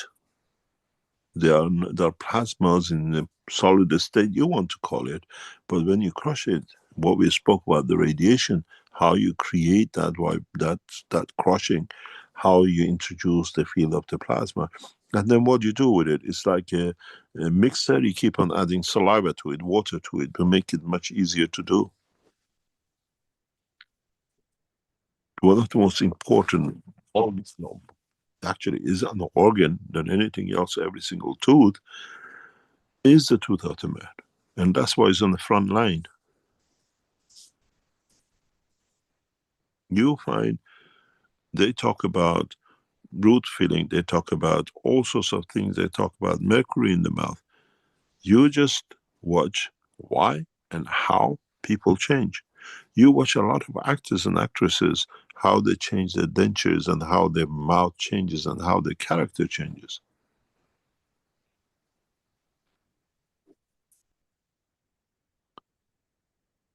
They don't speak the same. But it's not just that. The character changes because it's not them anymore. It's a fixed. When you change your tooth, every cell changes continuously.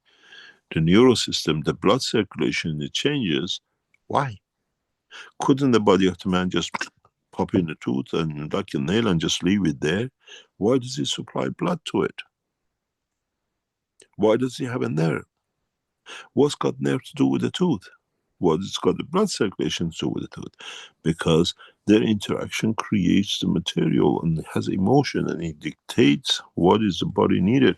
What blood comes into the tooth decides what's going to be digested in the system and what is going to become the, what we call your immune system. Immune system of the body, in sending the blood to the tooth, decides what calcium is needed for the immune system to be. You have people with a cancer, change the composition of the mouth in a way, the chewing or whatever, you can get rid of half of it. Because it's not just the blood vessel, it's not just the nerve. It has a reason that it feeds it. It's the first thing. The kidney, the liver, the pancreas, through that blood, sends the information to the tooth. This is the combination of the food we need the calcium base of, because every cell of the body of the man has a calcium in it. And the seed of that, the strength of that seed of the calcium is dictated in your mouth, in your chewing, by your teeth, by condition of. Scientists have never ever researched on the connection between the dentures and different diseases. Alzheimer's, Parkinson. We measure the mercury and this and that, but we never measured what the denture do. When you have a denture, what is changed? What changes brings? So it's not just growing a tooth. You have to establish the bloodline, a nerve line to it, that it can survive, and then it creates the character of the man. It brings the body of the man. You watch people with the same tooth and lips structure have the same behavior. Why?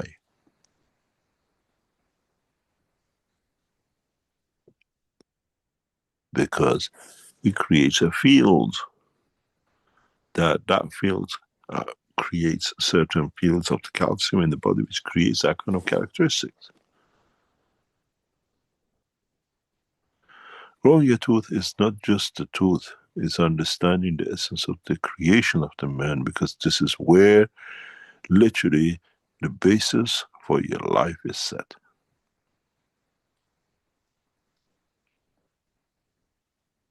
That tooth is not just thing to grind. It decides what becomes part of your body in digestion. It's the first phase. And then, in so many ways, decides what part of it is absorbed by the soul in going down your back of your throat, near the cell of the what we call center of the body of the man, the soul of the man. When you chew water, you're hammering on hydrogen, line to the creator. Now you understand why I tell you chew water, then you understand what you're doing to yourself and elevation of the soul of the man. There's much more to it than just growing it.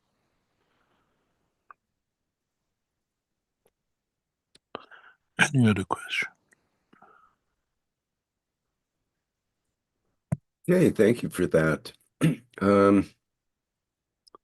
Jay has a question in the Q&A here. Says, I saw online that people have begun to make drone, boat, and car toys that are powered by ionic plasma thrusters and use no fossil fuel.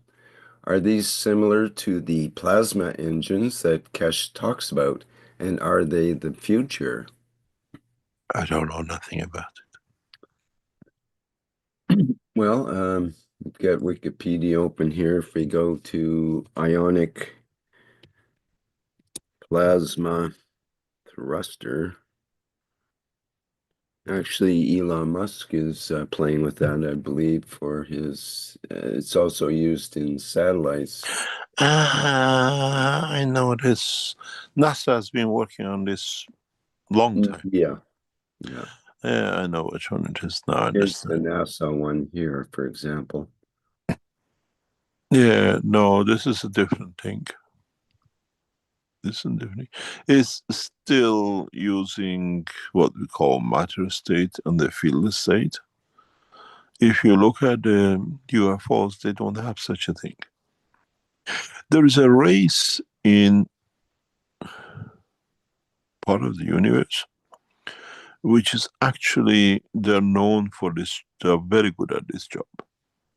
You know, like the Earth people are known as the wheelers, these people are known for this technology, this knowledge. And in a way, they create motion with the directional motion of this. But with the plasma, technology is totally different than this, using ions. NASA played with this in early 2020s, with this replacing the jet propulsion, and they said with this they what you call it, can go to Mars and Moon in 4 hours and 6 hours. That's this ion was one of their proposals, and it's been developed in different ways. You have to understand, when you come to these things, it's totally different than plasma technology. Plasma technology uses interaction of the fields of the universe, does not trust or pushes the fields in a given direction, or producing it to become part of the push.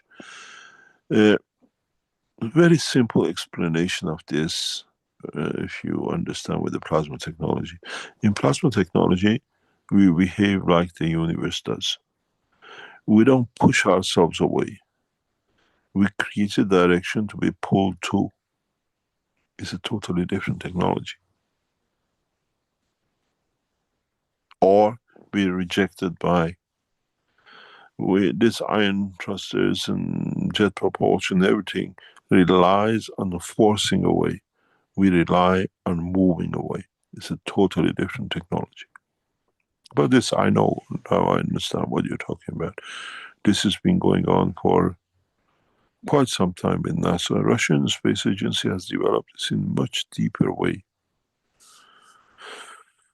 I have seen this with the Russians in different structure years ago in 1990s.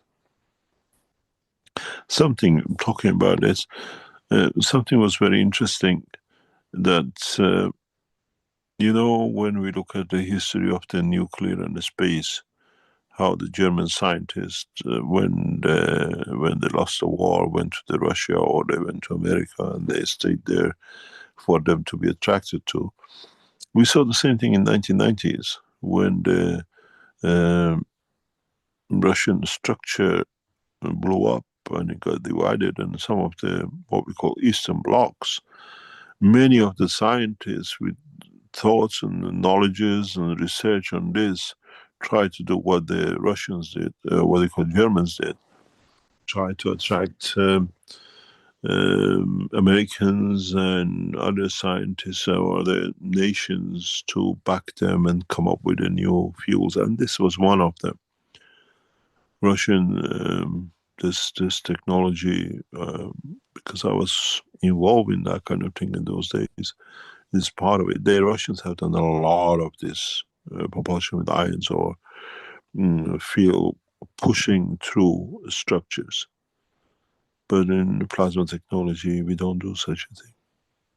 You can do it, and some races are very, very powerful with this work. Very, very good. And there is, NASA has done some work on this. Our propulsions for travel to Mars and Moon, they can say it shortens the time. But just to watch the space in the next few weeks and months, what will come out of the Keshe Foundation. We have moved from the phase of research into commercialization in a big way in the next few weeks. And then you will see we'll work on the international arena. Whatever we say, we put on the table, we show. Any other question?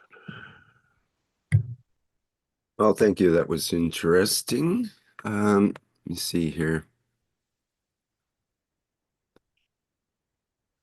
From Plasmatic in the webinar chat here, says, hello, Mr. Keshe. What is in plasma terminology this light that comes through the hands of the soul when it is healing?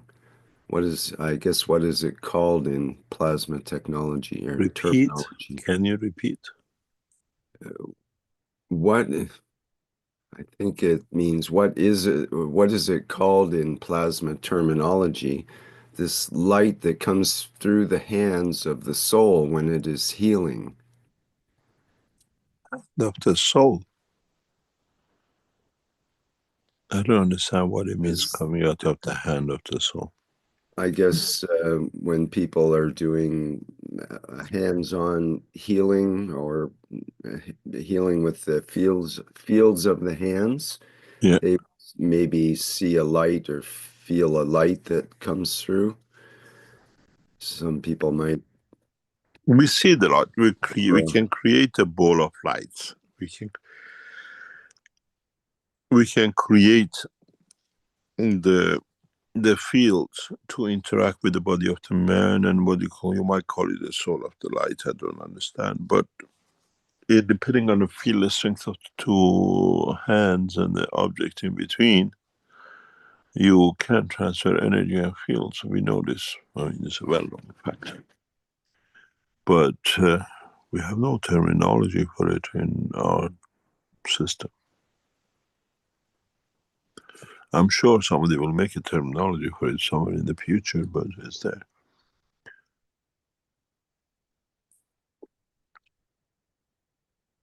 Okay, and let's see here. Q&A, got.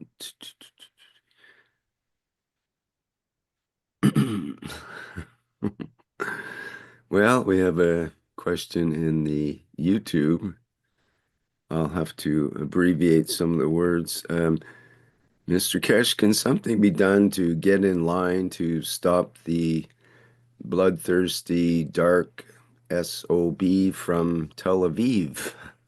I don't know if we want to get into we see the end of Netanyahu within the next few days. As we know, with the stepping back, I told that to the Iranian people who are in the government, the leadership, in past few days. This is not something unknown. With the permission of Ayatollah Khamenei of Iran, Hamas has come to an agreement to release the hostages, which is supposed to start some sort of shape before Sunday night, before inauguration of the Trump. And this could not happen if the Iranian leadership would not step back to do it, because they They could have done that months ago. But now we see another structure, but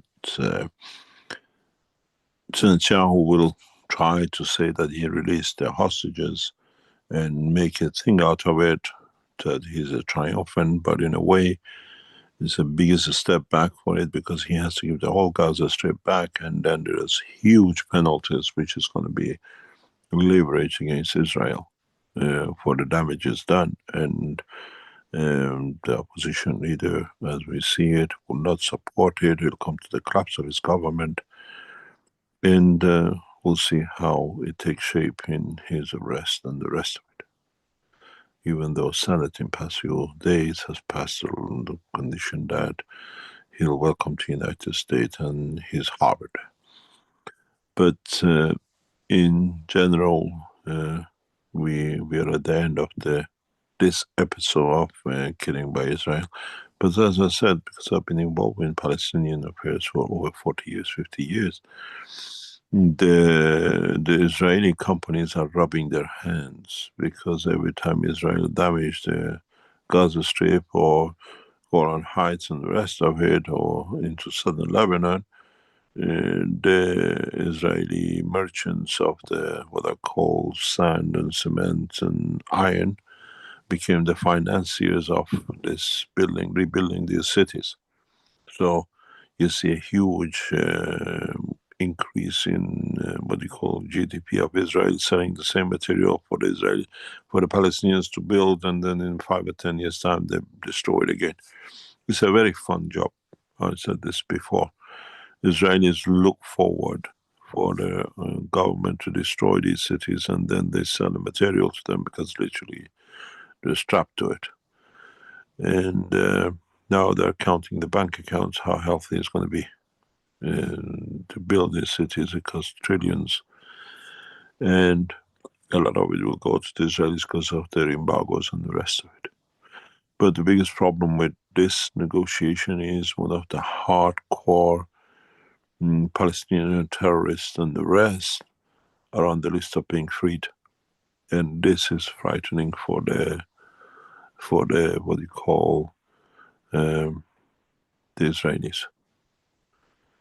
It's hundreds prisoners against thousands and thousands of prisoners. And on top of the list this time, they want all the leaders because the old leaders are all being killed. And we'll see how he tried to make it as his triumph, but in a way it's the beginning of the end for him, because without it he doesn't have majority, and without it he's end up in jail. The demise of him is on the horizon, but how after Sunday will take shape. Because Iran couldn't give any excuse to Americans that the hostages or whatever for Iran to get pulled into the war.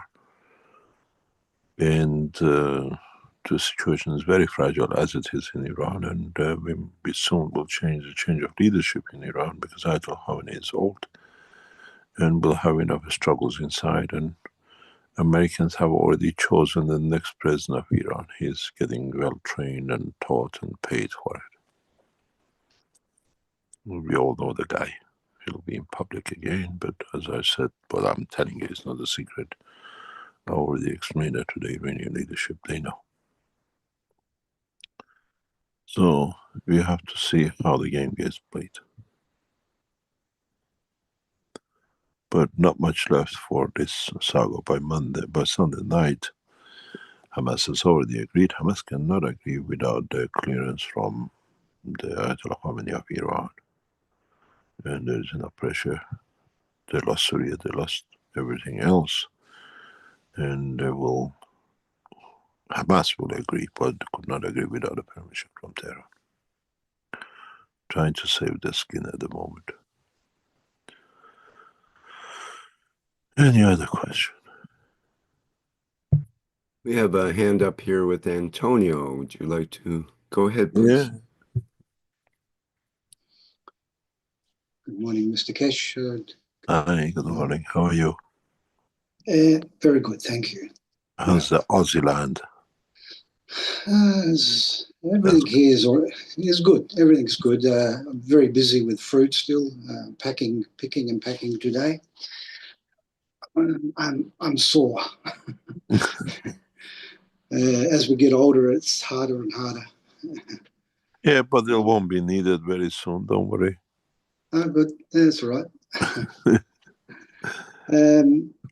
I was just thinking with, I think from the last teachings, I didn't catch this teachings because I was packing fruit, but I've come in now.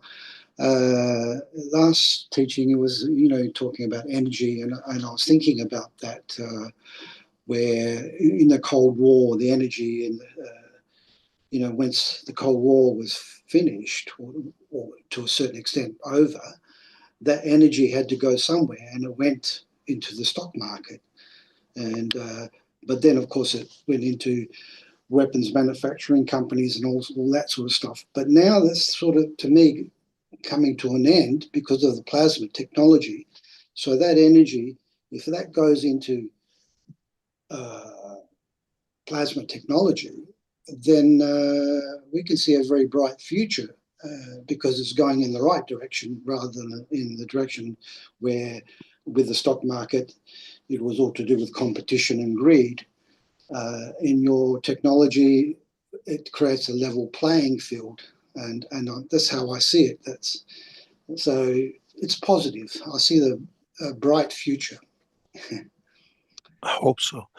The biggest changes it's not something that we are going to do. It's something we are already doing. Some of the knowledge seekers who work with me around and know what's going on. You got to realize that everything has a cartel. Be it the wheat, be it the potato, be it the oil, be it the banking, be it the gold and diamond and the rest of it. And with even the defense, as I said, with the B-52s and this latest aircraft and the rest, with this technology, now that there's no way to stop it anymore. We don't want to stop it. And bent backwards this year to see all aspects of the technology on the international markets and international level. Then many of the knowledge seekers in the background are helping us with this, who know what we are doing. Is when we notice now that we are releasing technology, the first energy release will be the gas production unit.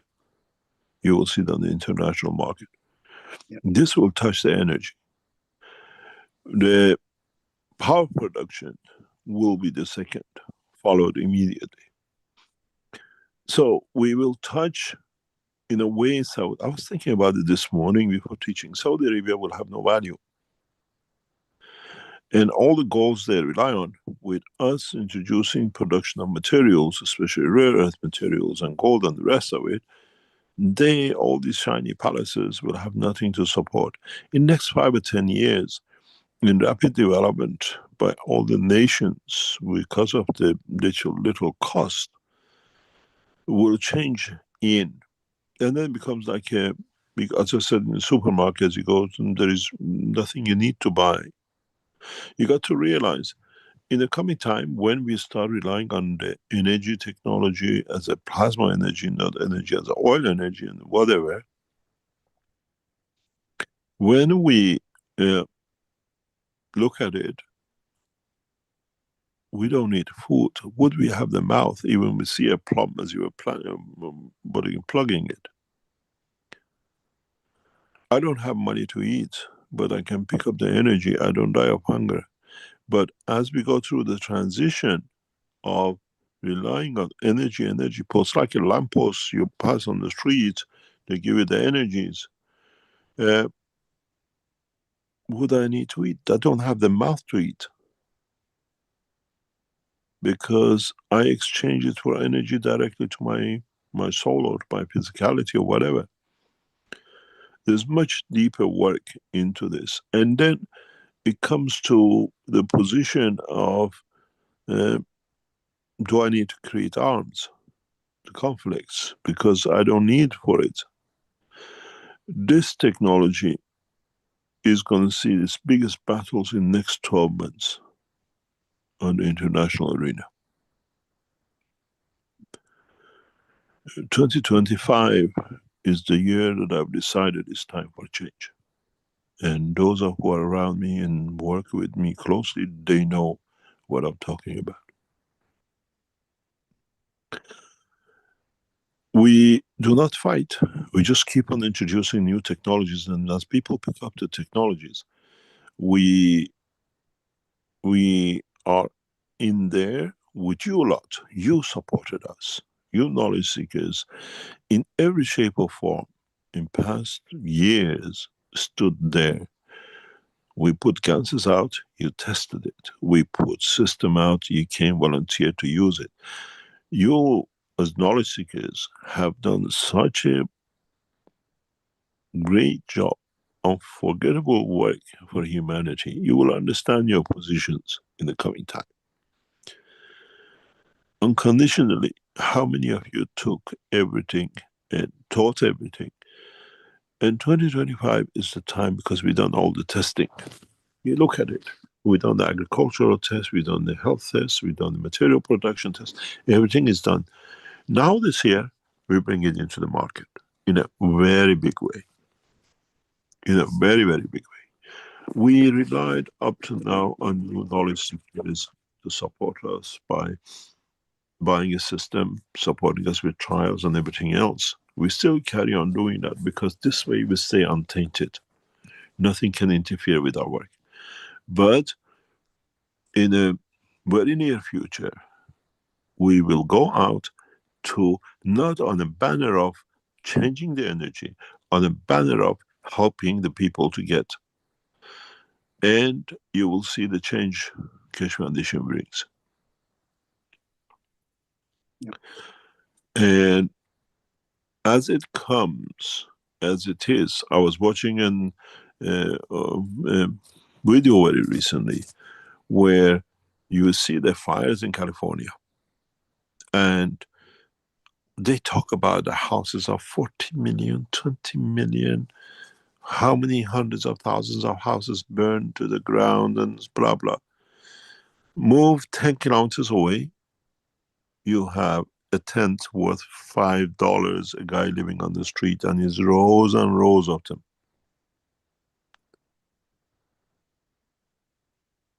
Yeah. How come within a few kilometers, one worth billions, millions, and one on the street has to beg for the food in the same city? When you look at this fire situation with California, it's amazing. You're talking about a 500 meter square land for 15, 20, 30 million just to be on the beach. Who created this wealth? And the center of it, which is what do you call it, Hollywood studios, are in danger of them might burn. And then what happened? Where does the money come from for it? They all move to the Florida, Hollywood, and then they get earthquakes. With this new technology, what I said as an oasis system is on the card, and we're going out with it. A system which can give the water, energy, and the gas if you need it. But you need the gas. You will understand later on why you need the gas, because when you add it in a certain combination, it becomes your food. In next few weeks, you will see the emergence of the Keshe Foundation on the international market. We'll see a lot of problems. I've prepared myself for assassination. I've prepared myself for everything else. And we've seen how governments, knowing what we are doing, they're moving around it. But we set the structure with the help of you years ago into Markray. And other channels. So we will touch the energy, we touch the food, we touch them, everything else. So they have to come up with a new structure. When you're a poor man, you're hungry, you don't need to look in the bins and then see what you find to eat. You just go to a room, a lamp, which radiates the energy for you to receive energy. And this is what it is. And we stop these people who even have, don't do. I'm getting wet, so what should I do? 3-4 weeks ago, I was in a shopping center and I just sat. You have these halls with all the different options of food and the dining area in the middle. I just picked up the food, sat to eat. And next to me, unknowingly, was this where they put the trays of, I never noticed it, trays of food. And this guy comes, is looking in the trays. I thought that's how could be. Very roughy looking guy, young. And he attracted me in a way. I went and I tapped on his shoulder and I said, "Are you hungry?" He said, "Yes, very much." I said, "Go to any stall, order any food, I pay for it." He went to a Mexican and he said something very strange. He said, "I'm not used to choosing," because he was looking at the board. He said, I never had the money to choose. I pick what's on the trays. And I said to the guy, whatever he chooses, I pay for it. He picked the food and he sat down, and when I finished my meal, I still had a salad which wasn't open. I thought I'll give him the salad. I walked around, I found him. He was still eating with his hands with a long nail. And I said to him, "This is the salad. It might help you." And I started talking to him. I said, "Why are you in this position?" He said, "I'm not homeless." I said, "What?" He said, "I have a home, I have an apartment. I am Austrian and I'm not foreigner. And I get paid by my government. But I don't want to work. They pay me. Why should I work 20 hours, 30 hours just to get paid what they pay me now?" And I said, "Is it the essence? What do you do for a living?" He said, "I'm a specialist in whatever, sports or whatever." I said, "Why have you wasted your life?" He said, "I don't waste my life. It's just, why should I waste my life working for something else?" And this brought me home. What would happen to us when we make everything free to man? Would we get a lot of these people hanging around because all they need, they go under the system and they get food? Would they participate in the social life? Would they bring anything extra? Would there be any incentive for us to do? This thing was, in a way, harsh. It wasn't harsh, it wasn't the first time I've seen it. In England, we had this when I used to run business. People refused to work because they used to get unemployment. Why should they work 40 hours for 50% extra, 30% extra? Then you have to understand this new structure, without them knowing or without understanding, ends up with all the drug trafficking. They can produce as much as they like. People can't get addicted. And the change on the human race with this technology in the next 50 years is going to be huge. But would there be enough people on this planet to be able to support life is the biggest problem. Would we still see, this is what I said to a couple of people in defense very recently, a matter of days ago. You build the latest technologies, and I just put 2 reactors on one side of a nation, I know how to do it and cover it. In a very near future, very, very near future, we release a technology which in a way Tesla understood part of it. And he developed this system between Moscow and New York running his car.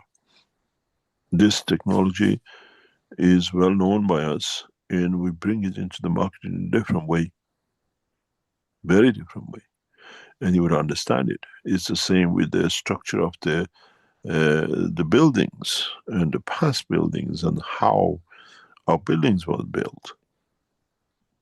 All this knowledge, it'll come into flourishing where we don't need to do much. Many of you knowledge seekers, without you knowing in a way, especially in the past 2 sessions of the Friday sessions per month, you've gone through this. We have implemented it, and we get the feedbacks.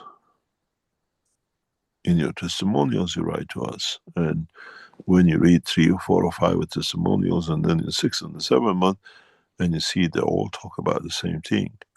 So it's correct. How many of you tomorrow after the session will feel peaceful? I say 80% of you, because we have set up to do that. You'll find peace within yourself because we know how to do it. And when you feel like this, would you take up arms? Would you go into war? The beauty with this technology now is that the story of the reactor and the metal piece hanging on it. They keep on changing the nuts and the bolts and composition of the material. We understood the power, the effect of radiation and fields. And I can change you with the fields. They can make as much injections and whatever they like. Would we touch plastic? Or would we use the plastic to create the next generation of life? And then we said, it was a blessing that man created so much plastic. You look at the plastic as a menace. In my life, in my way of thinking, if you understand, it's got a combination of the carbon and hydrogen, it's the fuel to travel the span of the universe, and there's so much of it done. It's just knowing how to salvage it and knowing how to process it. Yeah. You understand? This is the biggest change.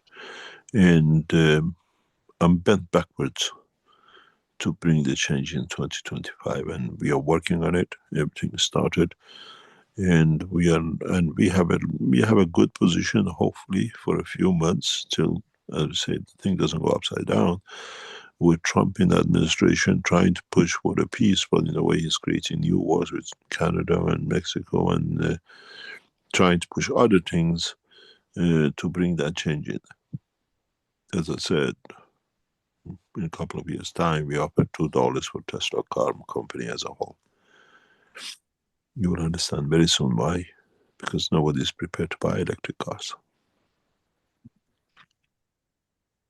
Nobody is prepared to buy electric cars, and nobody worth to manufacture electric cars. You will see.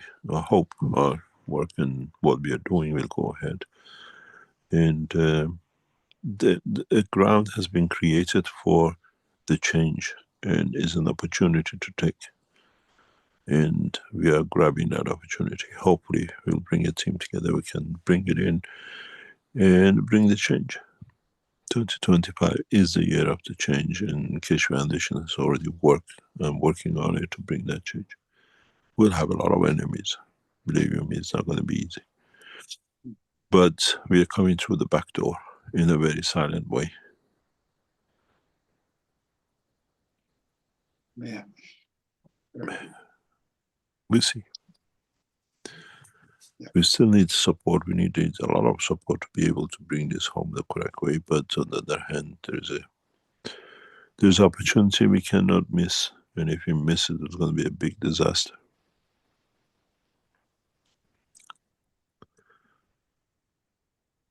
Thank you. Thank you very much.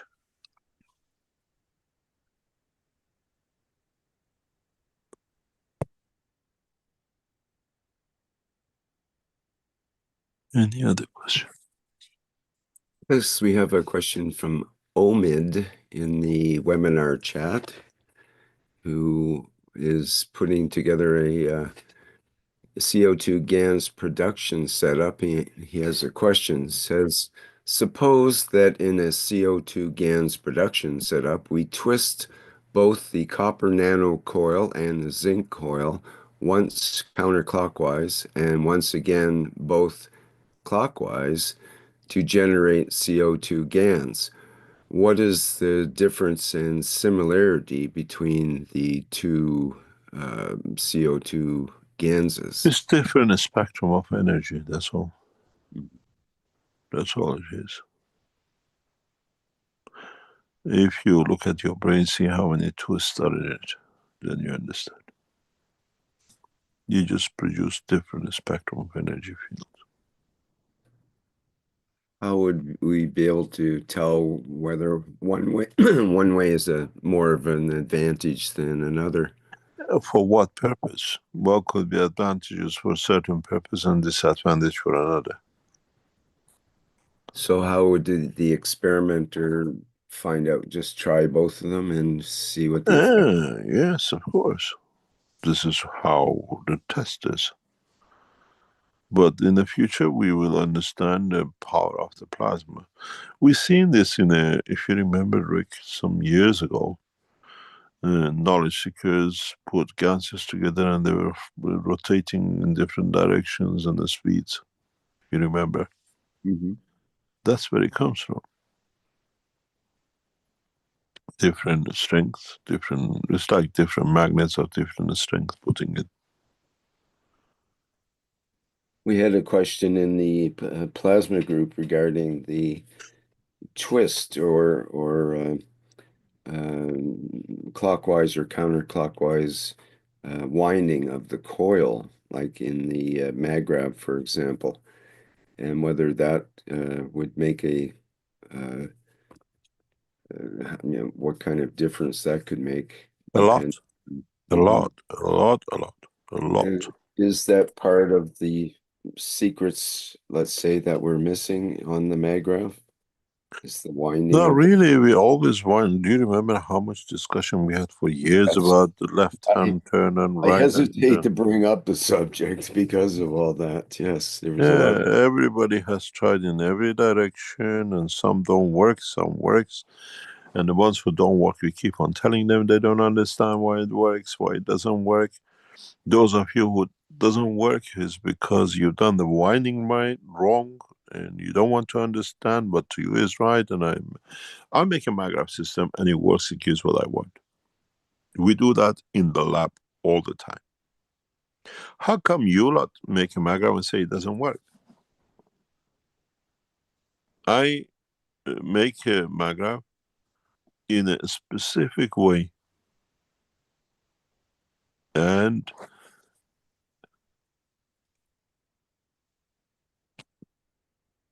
it gives me what I want from it. Even though I don't want electricity. I never built a maggraph to produce electricity. I always produce maggraphs to create fields. And that was the whole essence of the maggraph production. But we had to get you interested because of the energy. You know, you want to get the, you go to the circus, you want to get the little pony to what you like. You keep a carrot in your pocket or a sweet. And that electricity was that sweet that in the future man will follow up. Very few knowledge seekers, very few, if one or two, even partially understood the work of real work of magravs, but then they got lost in the process of other things of the production. Our friend in Philippines, he has a good grasp of it, but he lost in the process of the energy production.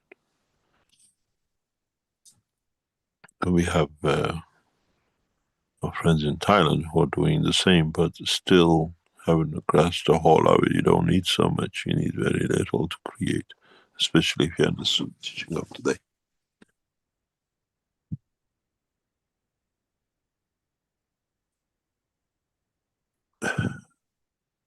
turns it upside down, turn it inside out, left-handed, right-handed. You have to understand what you're turning, how you're turning, the reason you're turning, and what purpose. Because if it's not that purpose, it doesn't work. It's doing something else, but you're not aware of it, so it doesn't do. It's not working.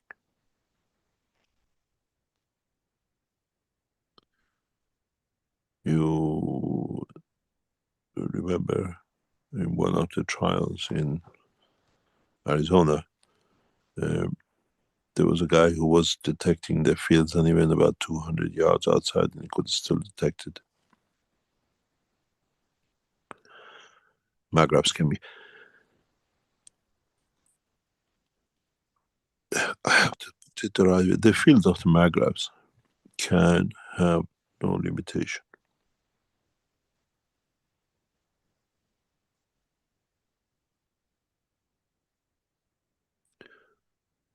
Now you turn it and twist it the way you like.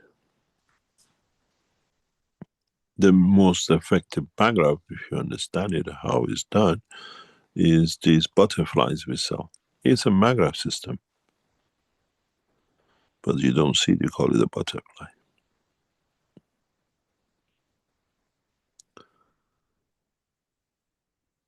Any other question?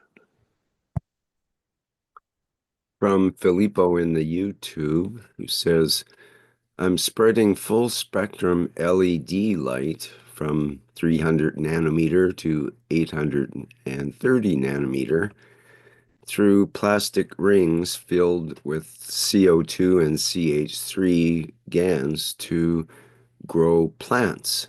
Do you have any advice on this? Pardon? Well, he's putting light through plastic rings filled with GANs for plants, to grow plants. And he's trying to get advice on it. He's full spectrum LED light going through plastic rings filled with CO2 and CH3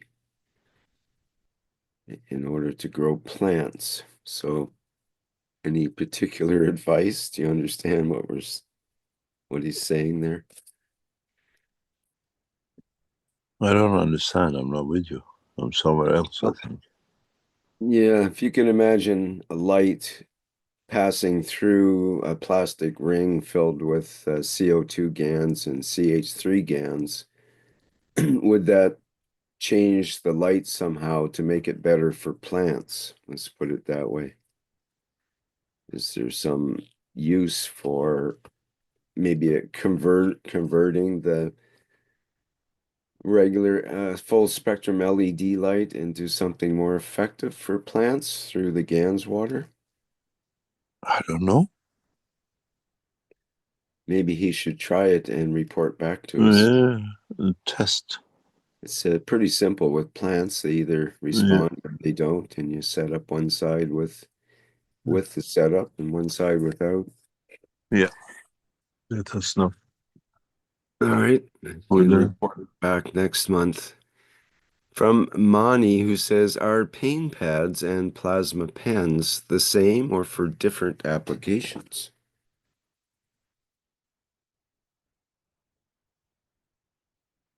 Sorry, I lost my microphone. There are different applications.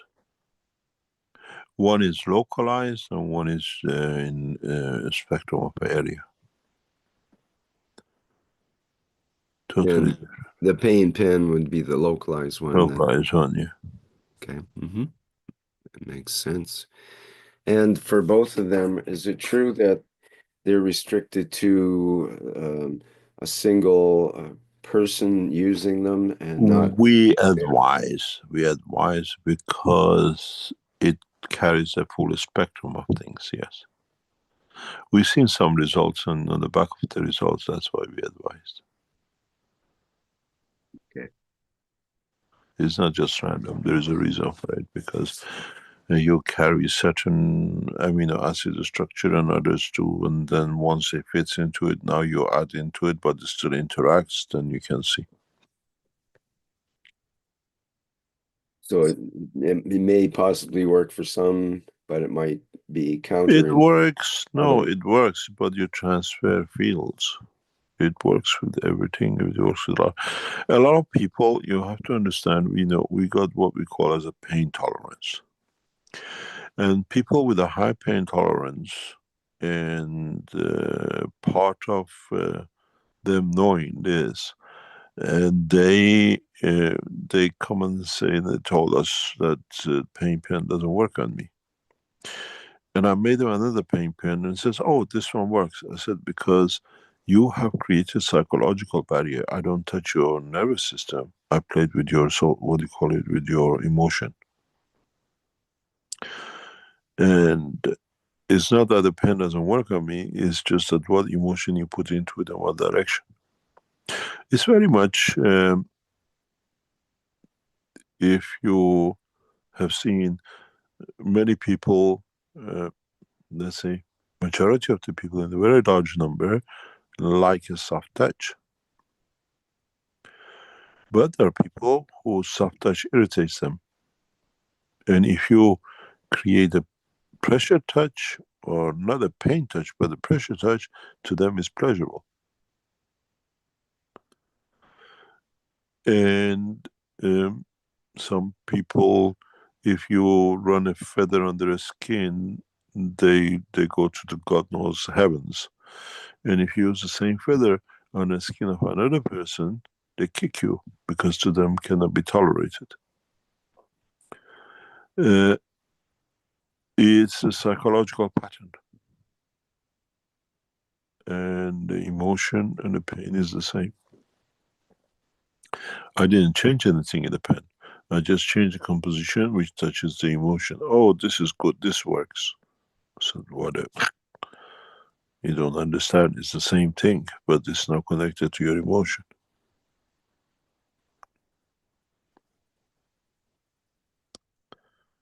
So you have to see, if you get a pen, it doesn't work to you, says it doesn't work for me, whatever, and you got a paint pad, you have to paint in a pen pad for about 10 minutes and take it out and test it again, and then you'll see.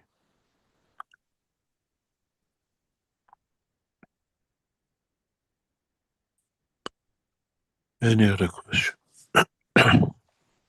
Yes, we have an interesting couple of questions left here. From off script in the YouTube, it says, "Good day, Mr. Keshe. Is a plasma in control of itself in space, or is it controlled by the environment it's within? During transmutation, the control point felt external, but internal at the same time." Yes. It's got both characteristics. Position of it, how much to give, how I take, dictated by outside. But in what to give to create that position is decided by inside. This is how we use it for the flight system.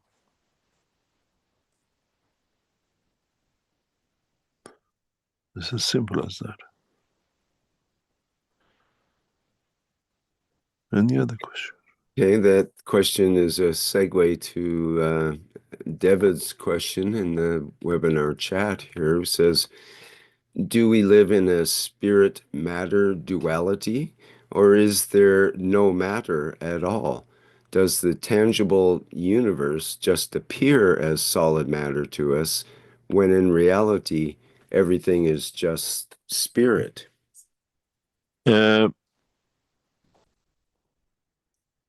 The only answer you can give to this, which is actually scientific, is the matter state itself is a part of magnetic field spectrum. If you understand, let's say, this spectrum of magnetic fields has, let's say, energy level between 5 and 20, to you is matter state. But if I'm made of, let's say, 50, I can go through this 5 and 20 with the ease. For me, it's not a matter state. So is the matter state to you reality because it's your physicality, and does it exist to me, which I still have no interaction with, to confirm the existence of, because the energy I carry is above that level that you manifest yourself physicality. to say in English, the birds of the same feather fly together. This is the same. If you are of that type of feather, that's what you see. If you're not, you don't see. In a way, you exist, but it's a matter of getting what I call explain this to a child. Maybe you understand it's easier. You get one of these sugar sticks and try to punch it through ice. Doesn't go through. It's got manifestation of it. You get the same sugar stick and punch it through a cup of tea or a water. It just goes right through. It's the same water. You create a combination of it. You made it in a way blocking the field strength up, and then you use it as a water. You can apply to it. It's on the you empty the same cup, but leave some vapor of that water in there, and you just go through it. That don't even have the resistance of the water. Where is that H2O? It depends what environment you created and what you observe with that environment. It's the same. Is magnetic field strength dependent on if it is a matter state, and you are in a matter state, you expect to see the matter state, but something has gone through. We had this very recently, very, very recently, that we had this now a couple of occasions where material goes through the body and still stays the same. Physicality feels it, but cannot and will not stay. It's like a bullet going through you, but you have no bleeding, nothing happens, and you just feel a little bit of pain because of energy transfer. And this is a reality. We had it in tests. We've seen it. When it happens in our hand, it's not somebody reporting it. So we package the matter in the energy field, which can go through the body and does not exist, but the body is there. But because it goes through in certain physicality interactions, leaves something like a pain and then disappears. We still have the man without any injuries, and we still have our pieces intact together as a material. So it's matter, energy, strength dependent.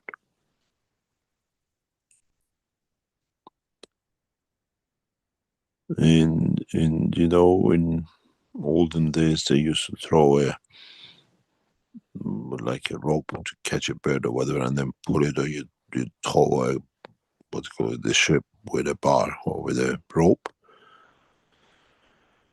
Now we can throw the rope through the ship on the end of it, and still have a rope, but doesn't show any harm to the ship. And we understand the process. And this has happened to us in the very recent past a couple of times. Materials can go through bodies, but because they are in a plasma and state condition wrapped, they're at the state that the plasma, they go through the body. They don't stay in the body. But because in that transition, like the light, they hit to each other and you see the light, they leave something as a pain, and the pain disappears on its own. In a way, a bullet which doesn't kill if you look at it that way.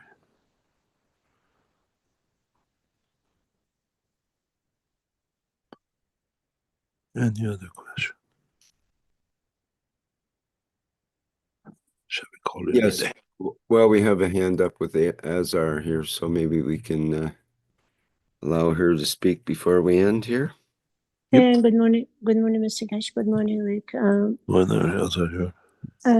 Keshe, I have two questions. One is the guy you bought a meal for, if he had an apartment and he gets What? money, the guy you bought a meal for, you bought a lunch for, if he had an apartment and he get allowance from the government, why he doesn't buy food for himself, or why he doesn't cut his nail or take care of himself, why he's living the way he lives? That's exactly what I tell you. What's the reason? It's the way he wants to live. That's That's his choice. This is a freedom of the West. People die of hunger, the other people have it, and they don't. They don't do it. In Austria, you get paid, I don't know, $1,000, $1,200 or euros per month if you are homeless, unemployed, or whatever. And then there's a minimum wage of, let's say, about 2,000. You get 800 for 160 hours of extra work. And why should you do that? Why should you get up, get ready? Or some people do, because it gives them a joy to be outside to do something. And some people say, I don't need that extra 400 or 500, but I don't live what I want. But this is very common in Europe. It's very, very common, especially in Austria. You got to understand, in Austria, minimum when you employ a person, when you put the whole package together, costs around 50,000 a year, 40 to 50,000 a year. Even a cleaner. There's a minimum, and then you have to pay taxes, and then they get paid 2 holidays. We pay 1 full wage, actually more than a full wage in Christmas, and 1 in June. That when you go for hard Christmas holidays, you're not short of money, you have enough, and then when you go for your holidays in summer, you have money extra for your holidays. It's a very typical Austria in respect to employment. And then on top of it, you get your 30 days or whatever holidays. So in a way, we pay 15 times wages, 15-month wages. And then you multiply this by around about 3,000 minimum wage, taxes included 3,500. You're around about 40, 50,000. And they still find this level of income low to live a comfortable life. But some people live with $50 a year, $100 a year. We see in China, farmers live with $25, $30 to $300 a year. China has, Mr. Keshe, let me explain to you. China has over 28 million farmers living below poverty line.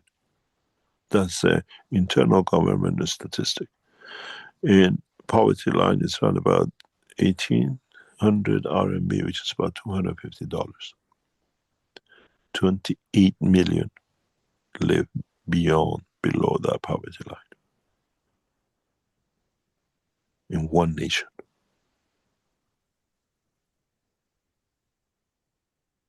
But Mr. Keshe, there's you see. But the thing is, we don't see any dead people on the streets of China. But and we see no beggars and no naked people.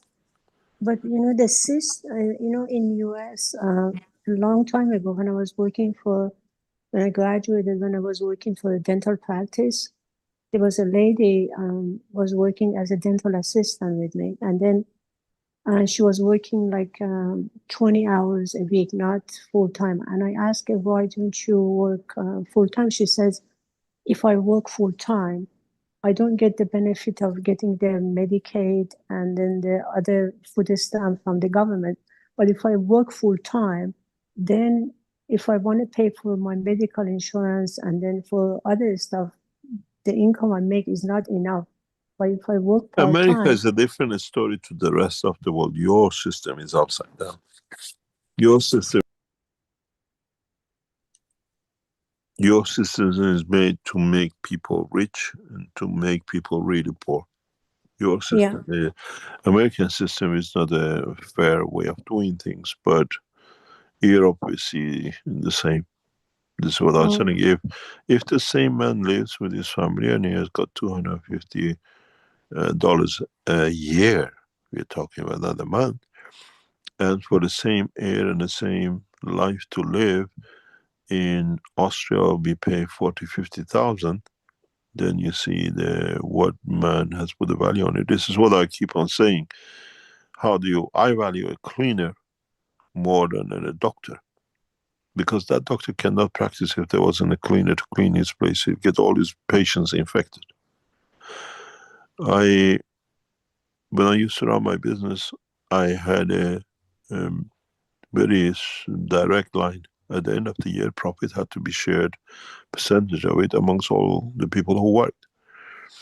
And the doorman, the security man, the secretary, and the management, manager of the warehouses or whatever, and the staff, all took the same amount. If it was like 500, let's say, pound, for the doorman was more or less one salary that time. He got double salary, was very happy. For the manager, it was 10% of his wages, and he wasn't happy. And always, every year, I used to hear the rumors before Christmas, New Year, this thing going on. Keshe is going to do the same silly thing again this year. And my doorman and the security people were always so polite, so happy. Thank you very much for this year bonus. And at the end, it boiled down to, and I always used to tell them, I pulled them one day because I used to go to the canteen to eat with them. And I stood up and I said, I could hear these rumors and the management wasn't happy, or the manager or people, why we get the same bonus as they do. I said, look, you lot, you have no offices to manage if these people don't clean it for you, if they don't open the door for you. They are the same value, that's why you get the same. We have to decide. We have decided that the cleaner should get a little, and a guy called the doctor can take 1 million, 2 million to do nothing and kill so many people. And with the Keshe technology, this will change. We value ourselves. We value ourselves to what we want, what we need, what we can get. At the moment, this is the back knowledge to what I've been explaining for years, and I go against people like Bill Gates. They want to reduce population. When it comes in next 10, 20, 50 years, when with this technology, it's going to come out. It has come out. We see it in so many ways. That you don't need to work. You get fed by the stations. You create your own energy, and there's no way they can tax it. And you work for it, for whatever it is. We open the space, and everybody goes to space. Nobody's going to pay wages to anybody who's in the space for 1, 10, 20 years. Everything is provided by the system. Then the value of a doctor on board of a ship and the guy who cleans it, same. Maybe the doctor gets bored and he does start doing the cleaning because he does a better job than the cleaner. And this is what social structure difference has come for the ego of some people. With this technology, when we bring the energy, when we bring the water, when we bring the food and your medication and everything else, all provided by one central system that you don't even see. You walk on the street, you absorb the energies you need to live. You never live hungry. I'm running a test in past year. In a way, if you've seen me in March of last year in Sanya, I've lost nearly 20, 25 kilos in past 8 months. It's specifically controlled and it's specifically managed, not as a diet, not to lose weight, but to understand the change of the structure which I'll bring in. How they affect people mentally, psychologically. I have to understand the work of the body of the man to be able to handle the body of the man. Losing 20, 25 kilo in 8 months, 9 months has been no problem because I have understood the structure of the energy fields. I have to feel it. This is why we come on these planets, we come on these manifestations, to understand the pitfalls and how it is. And then I don't need to eat 2-3 days. I don't feel like eating. But I don't go through the game of, oh, I do this and that. No, I structure it from the plasma point of view, energy point of view. And the way I eat, if you eat, you might put 20 kilos on. But understanding the fields of it, this is why I know how a hungry man feels. What it needs. What can you satisfy it with? I can give you a glass of water. You don't need to eat for 3-4 days, maybe a week. Some of the knowledge seekers in some sessions of the Fridays don't eat for days and weeks. They lost appetite for a lot of things. Because now they see the energy coming into your body. They see this is one of the reasons I said 3-4 weeks ago, I was so sick, I never had such a condition, was because going through this, I felt the energy coming to me. The doctors test me for every kind of virus, flu, influenza, COVID, blah, blah, is all negative because it's the energy packed in a protein level. But I stood, I learned, I understand what is the next to do. We do not need to eat. And we have become slave to eating, and they have used that to slave us. I do anything to have a shelter, I do anything to have a heating, I do anything to have food. And if I cannot get it, I get a tent, I get a cardboard box, and I look around for the food in the market, somebody is left over, whatever, where I can provide you heat and food and water through literally the structure of a headphone. This is what we've done with you. This is what the trials are. If I play music on the streets while you're passing, and in a way, the microphones which in the same background silently feed you, while you're listening to the music, you receive all the energy you need. Do you need the supermarkets? Do you need people to control your food? Do you need the energy? You will see very soon we market the what we call, we promised you the gas unit and whatever is going to be marketed very, very soon in a very different way. When you fit this system into the cooker, in the oven, in your house, and you don't need to buy gas anymore. You don't need the supply of energy, you don't need water anymore. So what's going to happen?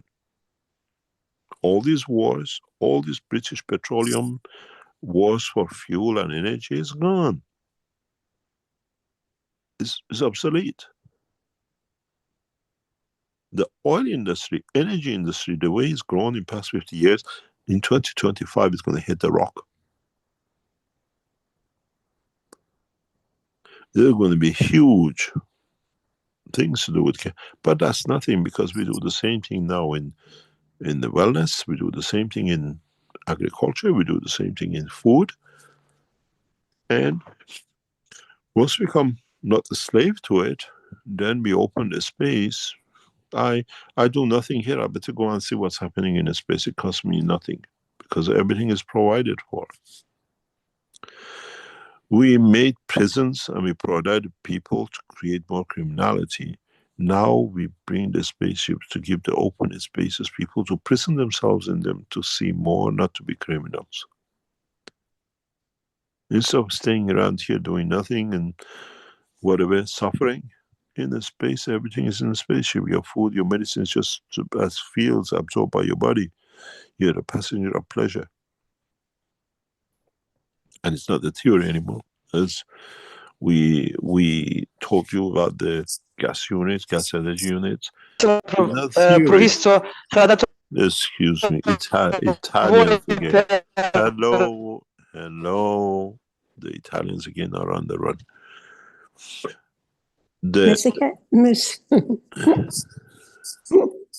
Okay, go ahead. This is what is on the way. This is what it is. Now, let me explain to you something very interesting. Let me, if I get hold of it, I show you, then you understand as knowledge seekers. You've been with me like a rock, and you stood by us like everything else. Good and bad, you've been there. You lost money with us when we trusted people. You helped us when we stood there.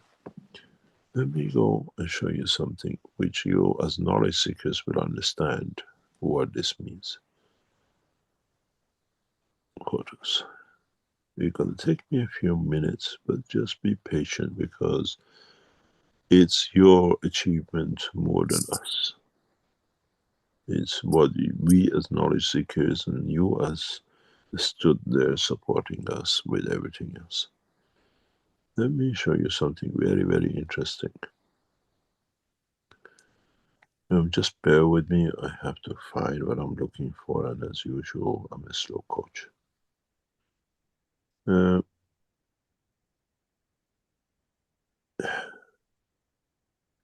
you remember in the presentation of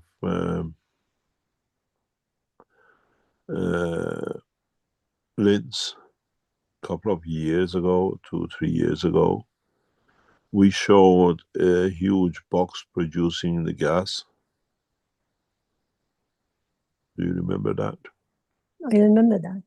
The box was about 1.5 meter by 8. I'm trying to find a picture of it. I don't know if Rick can get to it.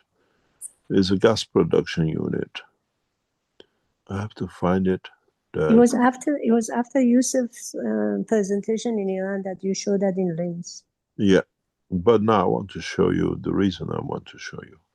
If anybody got it, if Rick got it, it's a big box with the gauges on it and everything, producing the gas. Weighs about God knows how many kilos. I have to find it. One gas energy blueprint. It's got it shows the operation with the gauges and so on. Is that the one? Yeah, do you have that one? Yeah, I've got that here right now. Okay, can you put it up if it's the one I'm looking for?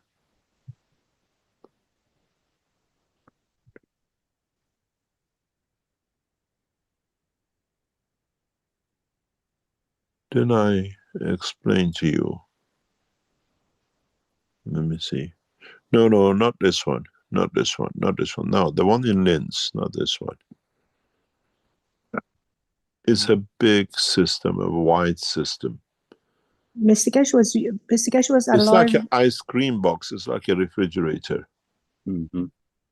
You know which one I'm talking about? Let me see if I can find that. I'm not sure if I have I'm that. looking for it somewhere. Mr. Keshe was walking around it and explaining it, if you remember, Rick. Yeah, I know, but I want to show you to understand. You knowledge seekers keep on beating at us, Mr. Keshe, what happened to this, what happened to that? Why is not there? I'm trying to find it. If I find it, then I can tell you when we tell you the changes to come, understand it. A little bit longer, just be patient. It's Keshe Foundation teaching, nothing is ever planned.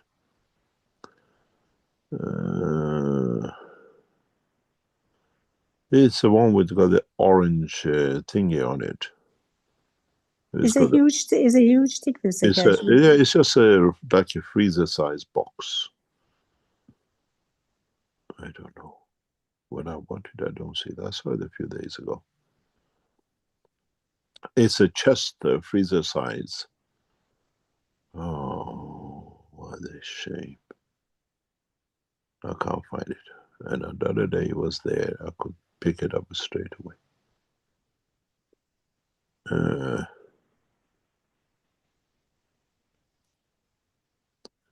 It's important for this. If I talk about it, it doesn't bring the essence of it. You got to see it, and then it really brings it home.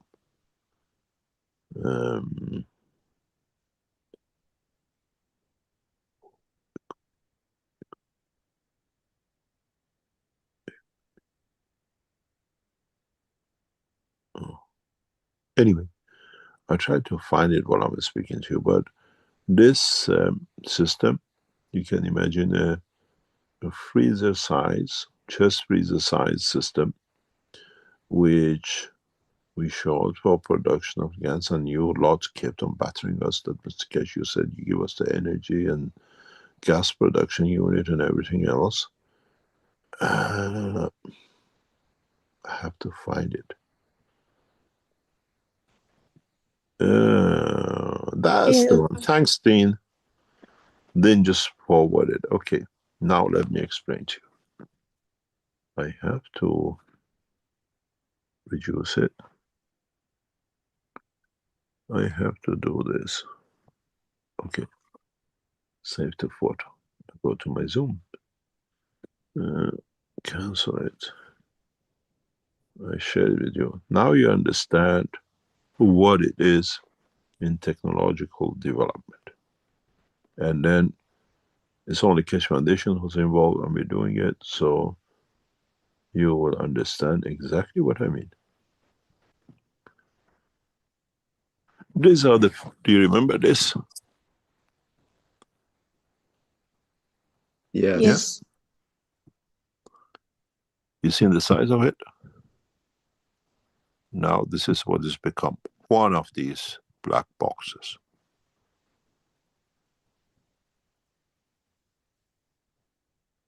Development in technology.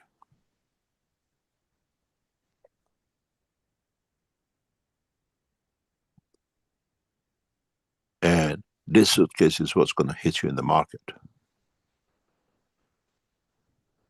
Even maybe it's smaller than this, but in a much better packaging. It will look fancy. It's not that we sat down doing nothing. Technology development takes time.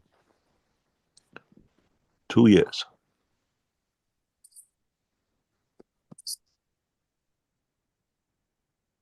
And what you see here is shows Chinese leadership, military, and the rest, and the government. The manure has hit the fan for the energy people, hasn't it?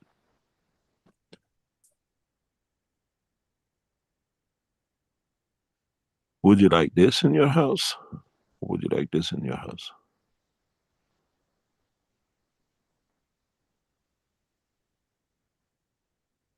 And it's not one, it's three of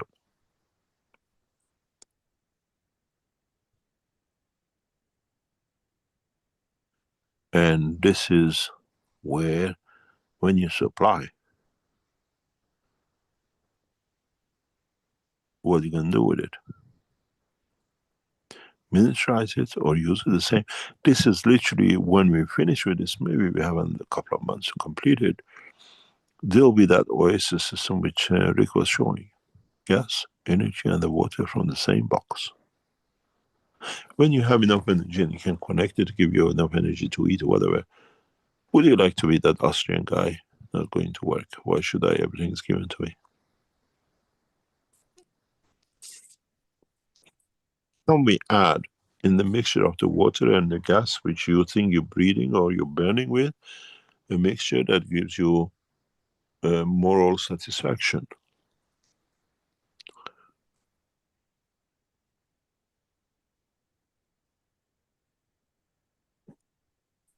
Now, you can see the change, what is about to come. As I said, we have placed it in locations that if anything happened to me, get released, the world of energy, all these Rothschild family are all up the smoke.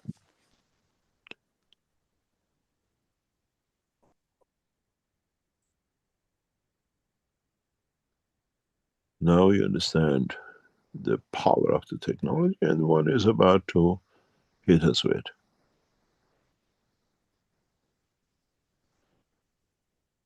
And if you look, Dean is sending me pictures and pictures again. Let me just take a picture from what he just sent. Thank you very much, Dean. This is from the photos that Dean, as a photographer of the Keshe Foundation, has taken over years. if you look at this new picture,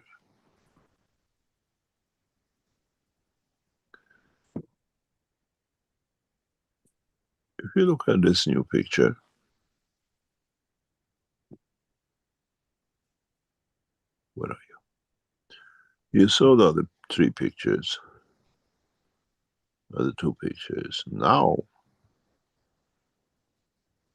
if I add this picture to the set, what you see here, if I open it, you see the gas unit, the CO2 unit, and the energy unit. This is a refrigerator next to it and the lights, if you remember. Now, this is what it was on the gas and the other one. This is the communication unit of the same thing. But what you saw, what's in this box, is what you see here.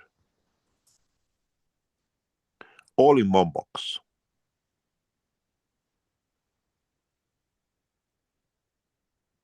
You tell me why we produce CO2. I mean, you showed, if you remember, that up here is a CO2 gauge detector.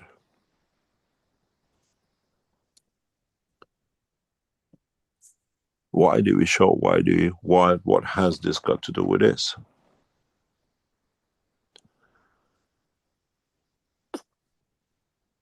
Do you remember how water is created? Combination of those three technologies in one of these suitcases gives you the water, the energy, and the gas. Which the gas is not for burning, gas is for mixture of different lead to give you as a plasma energy for your food and medicine. This is a truly God-created system. But man doesn't understand. As the guy, one of the top guys in the government told us, just show us it burns for 7 days. That's all we are interested in. Your ignorance is your bliss. And then, if you understand how the system in this works, and I put this into it, you decide you want an apple. The system produces the energy of the apple through the gas, through the water, you drink it.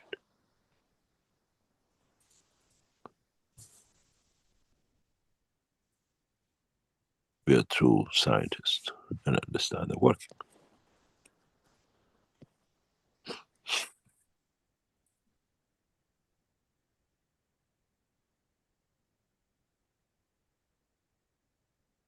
I keep on shouting at you, Mr. Keshe, what happened to the gas energy system is there in front of you. And even I say to you something very simple, as all of you are, some of you are whatever, I show it to you in a very simple way.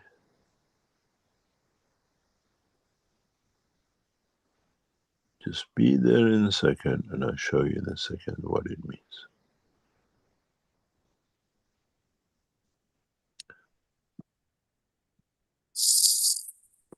I can burn it for you.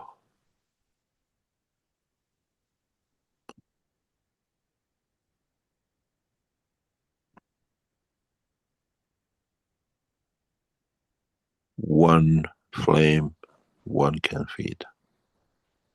I don't need to change the second one into a flame. I can leave it as a plasma and feed you with it.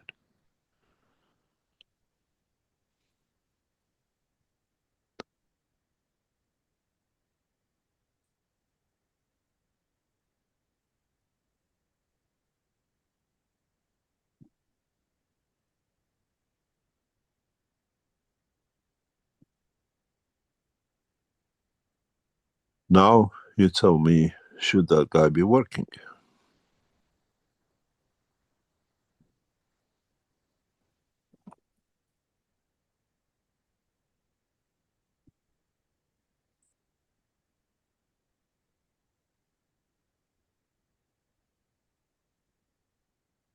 Any other question? Thank you, Mr. Keshe. Mr. Keshe, my next question is about when you look at the any gas, CO2 gas, carbon monoxide gas, any gas, if you fill it out in a container, if you put it in a room, it takes the whole room. It just goes, expand to the size of the container you put it in.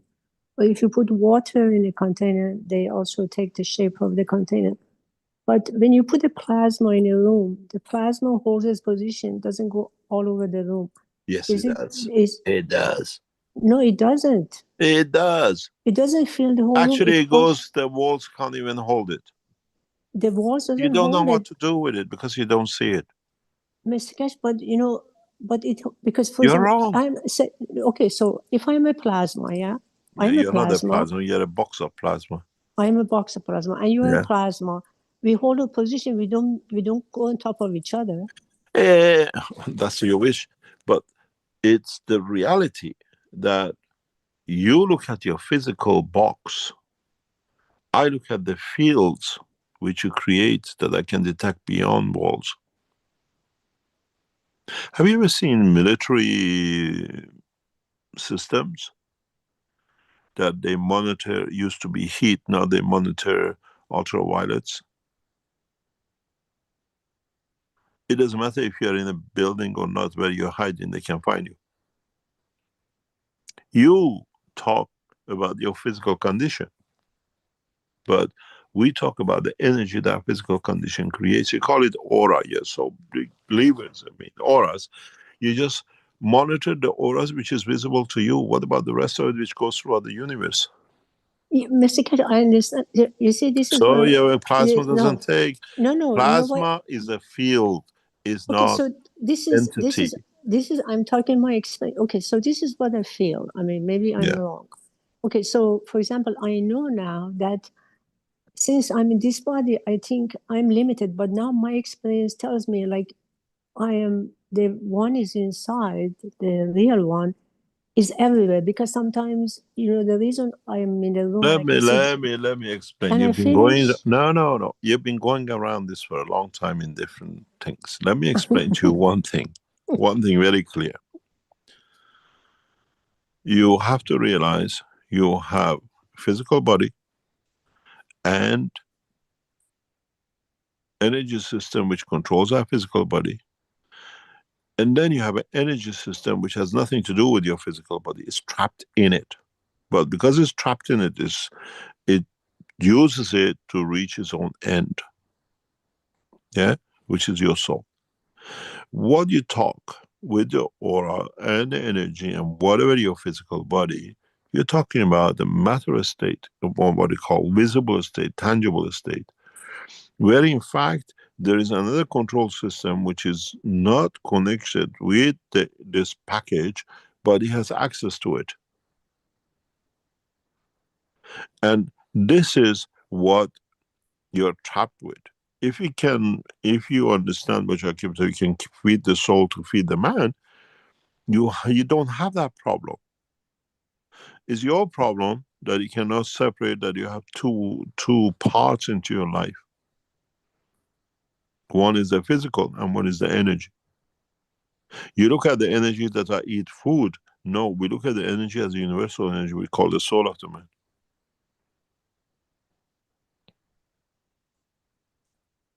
And with the new knowledge, even the people who come in with the headphones, it's so simple that we can interact with it. We don't need complicated system from anywhere in the world. How many of you are on the line on test on Fridays?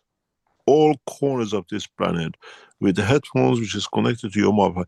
The minute we establish the line with the headphone, your phone is useless.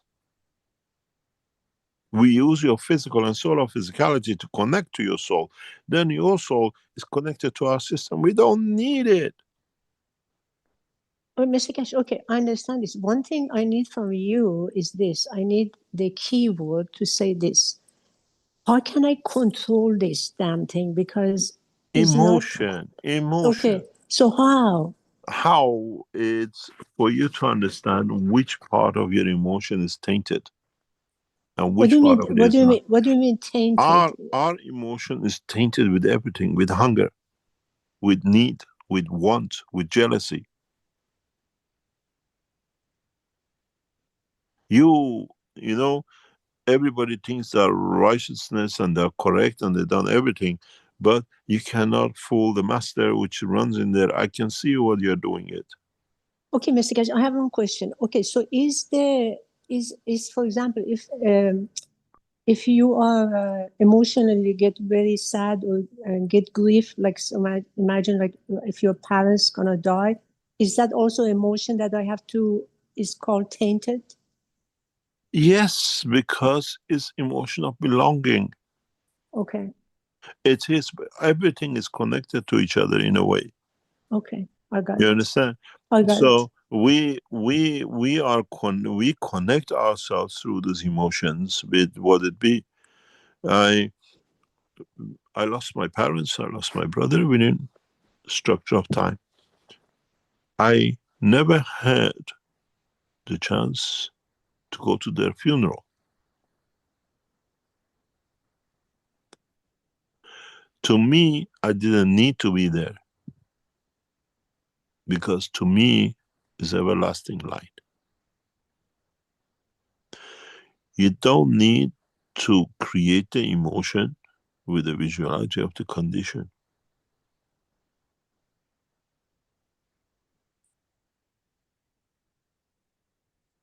So how is the love and compassion works? So example, if somebody dies, you're supposed to be happy. So when they say to me, It what's the depends compassion? what brain mindset they have brought you up in. If you're Irish, you'd be happy. Yeah, You you would get a have lot a of wake. pints. They have a wake. They put the body out on a table, and everybody makes jokes, and they have fun and get drunk. Yeah, because it's the same as what we call in the English language the last bell.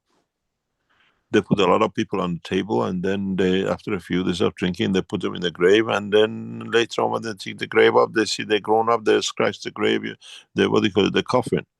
So they put a line to the finger of the dead and connect it to the top of the cross on the top, that if he wakes up, he rings the bell, now you have to dig him out. That's how Okay, the Mr. last Kaj, bell came from. So what the last bell you I want? have another question. For example, I've seen you sometimes in the teaching even, and also in privately, I saw you, sometimes you cry. So for some reason, like something, like either for humanity or some other reason. So when you cry, what is that cry for? What is that That's the emotion? emotion of the physicality. This is the same as I told you, we test the hunger. To be able to find a solution, you have to test it. And I always have been my own test parameter. So you were testing yourself? Of course, you test yourself in emotion. It's there to understand where your pitfall is. You, I don't know if you watched past few days with the tsunami in Japan. The rest of the nation is oblivious to what happens to some people. Lives changes. To us, is a minute of movie watching a ship turning, a guy in the car disappearing in the ocean, the rest of it. But what happened to the child, the woman, in the business he lives behind, he feeds most probably so many people. You feel that pain, not the pain of loss. And why do you need to live in a condition that there is such a thing? Earth is a harsh word. This planet is so harsh. Its condition, its lifestyle, even what it supports, what it provides, the tsunamis, the hurricanes, the fires. Why can't the planet be happy? Why can't the planet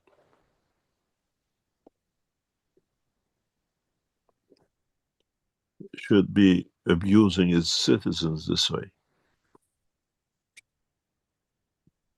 Thank you, Mr. But Kaj. isn't it because of it that we have all the beauty of the seasons and the summer and the winter, and we break our leg in the snow, and we drown ourselves in the summer in the oceans? But which one is the pleasure?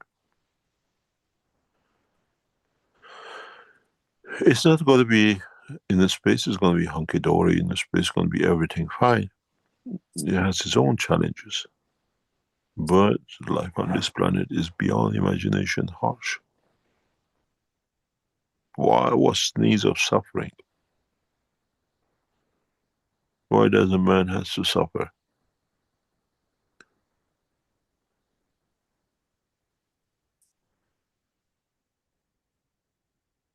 Thank you very much. Thank you, Mr. Keshe. Or shall we bring it to an end? We've been here for about 3 hours. Yes, nearly 3.5. Thank you, Mr. Keshe. We covered pretty much all the questions, and if there's anything left over, folks can bring them in next week. Thank you very much. Please don't forget, Keshe Foundation needs a lot of support as donations or whatever. We have structured ourselves to be independent and not to be caught by this. We need a lot of support, and if you can support us in any shape or form, don't forget the foundation needs to run its operation. Thank you very much, and see you next time.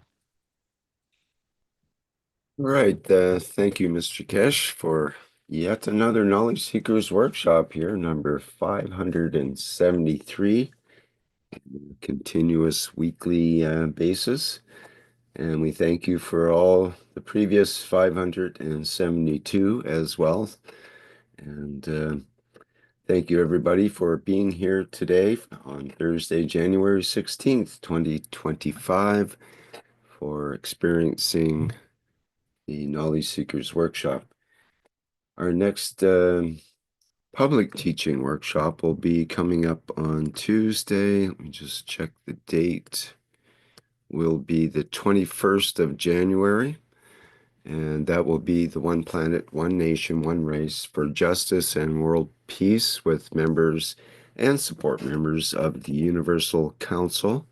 And that program starts at the 4 p.m. Central European time. And I guess that's all we have for announcements here that I can remember. So we'll go out in our usual way. And again, thank you, everybody, for being here.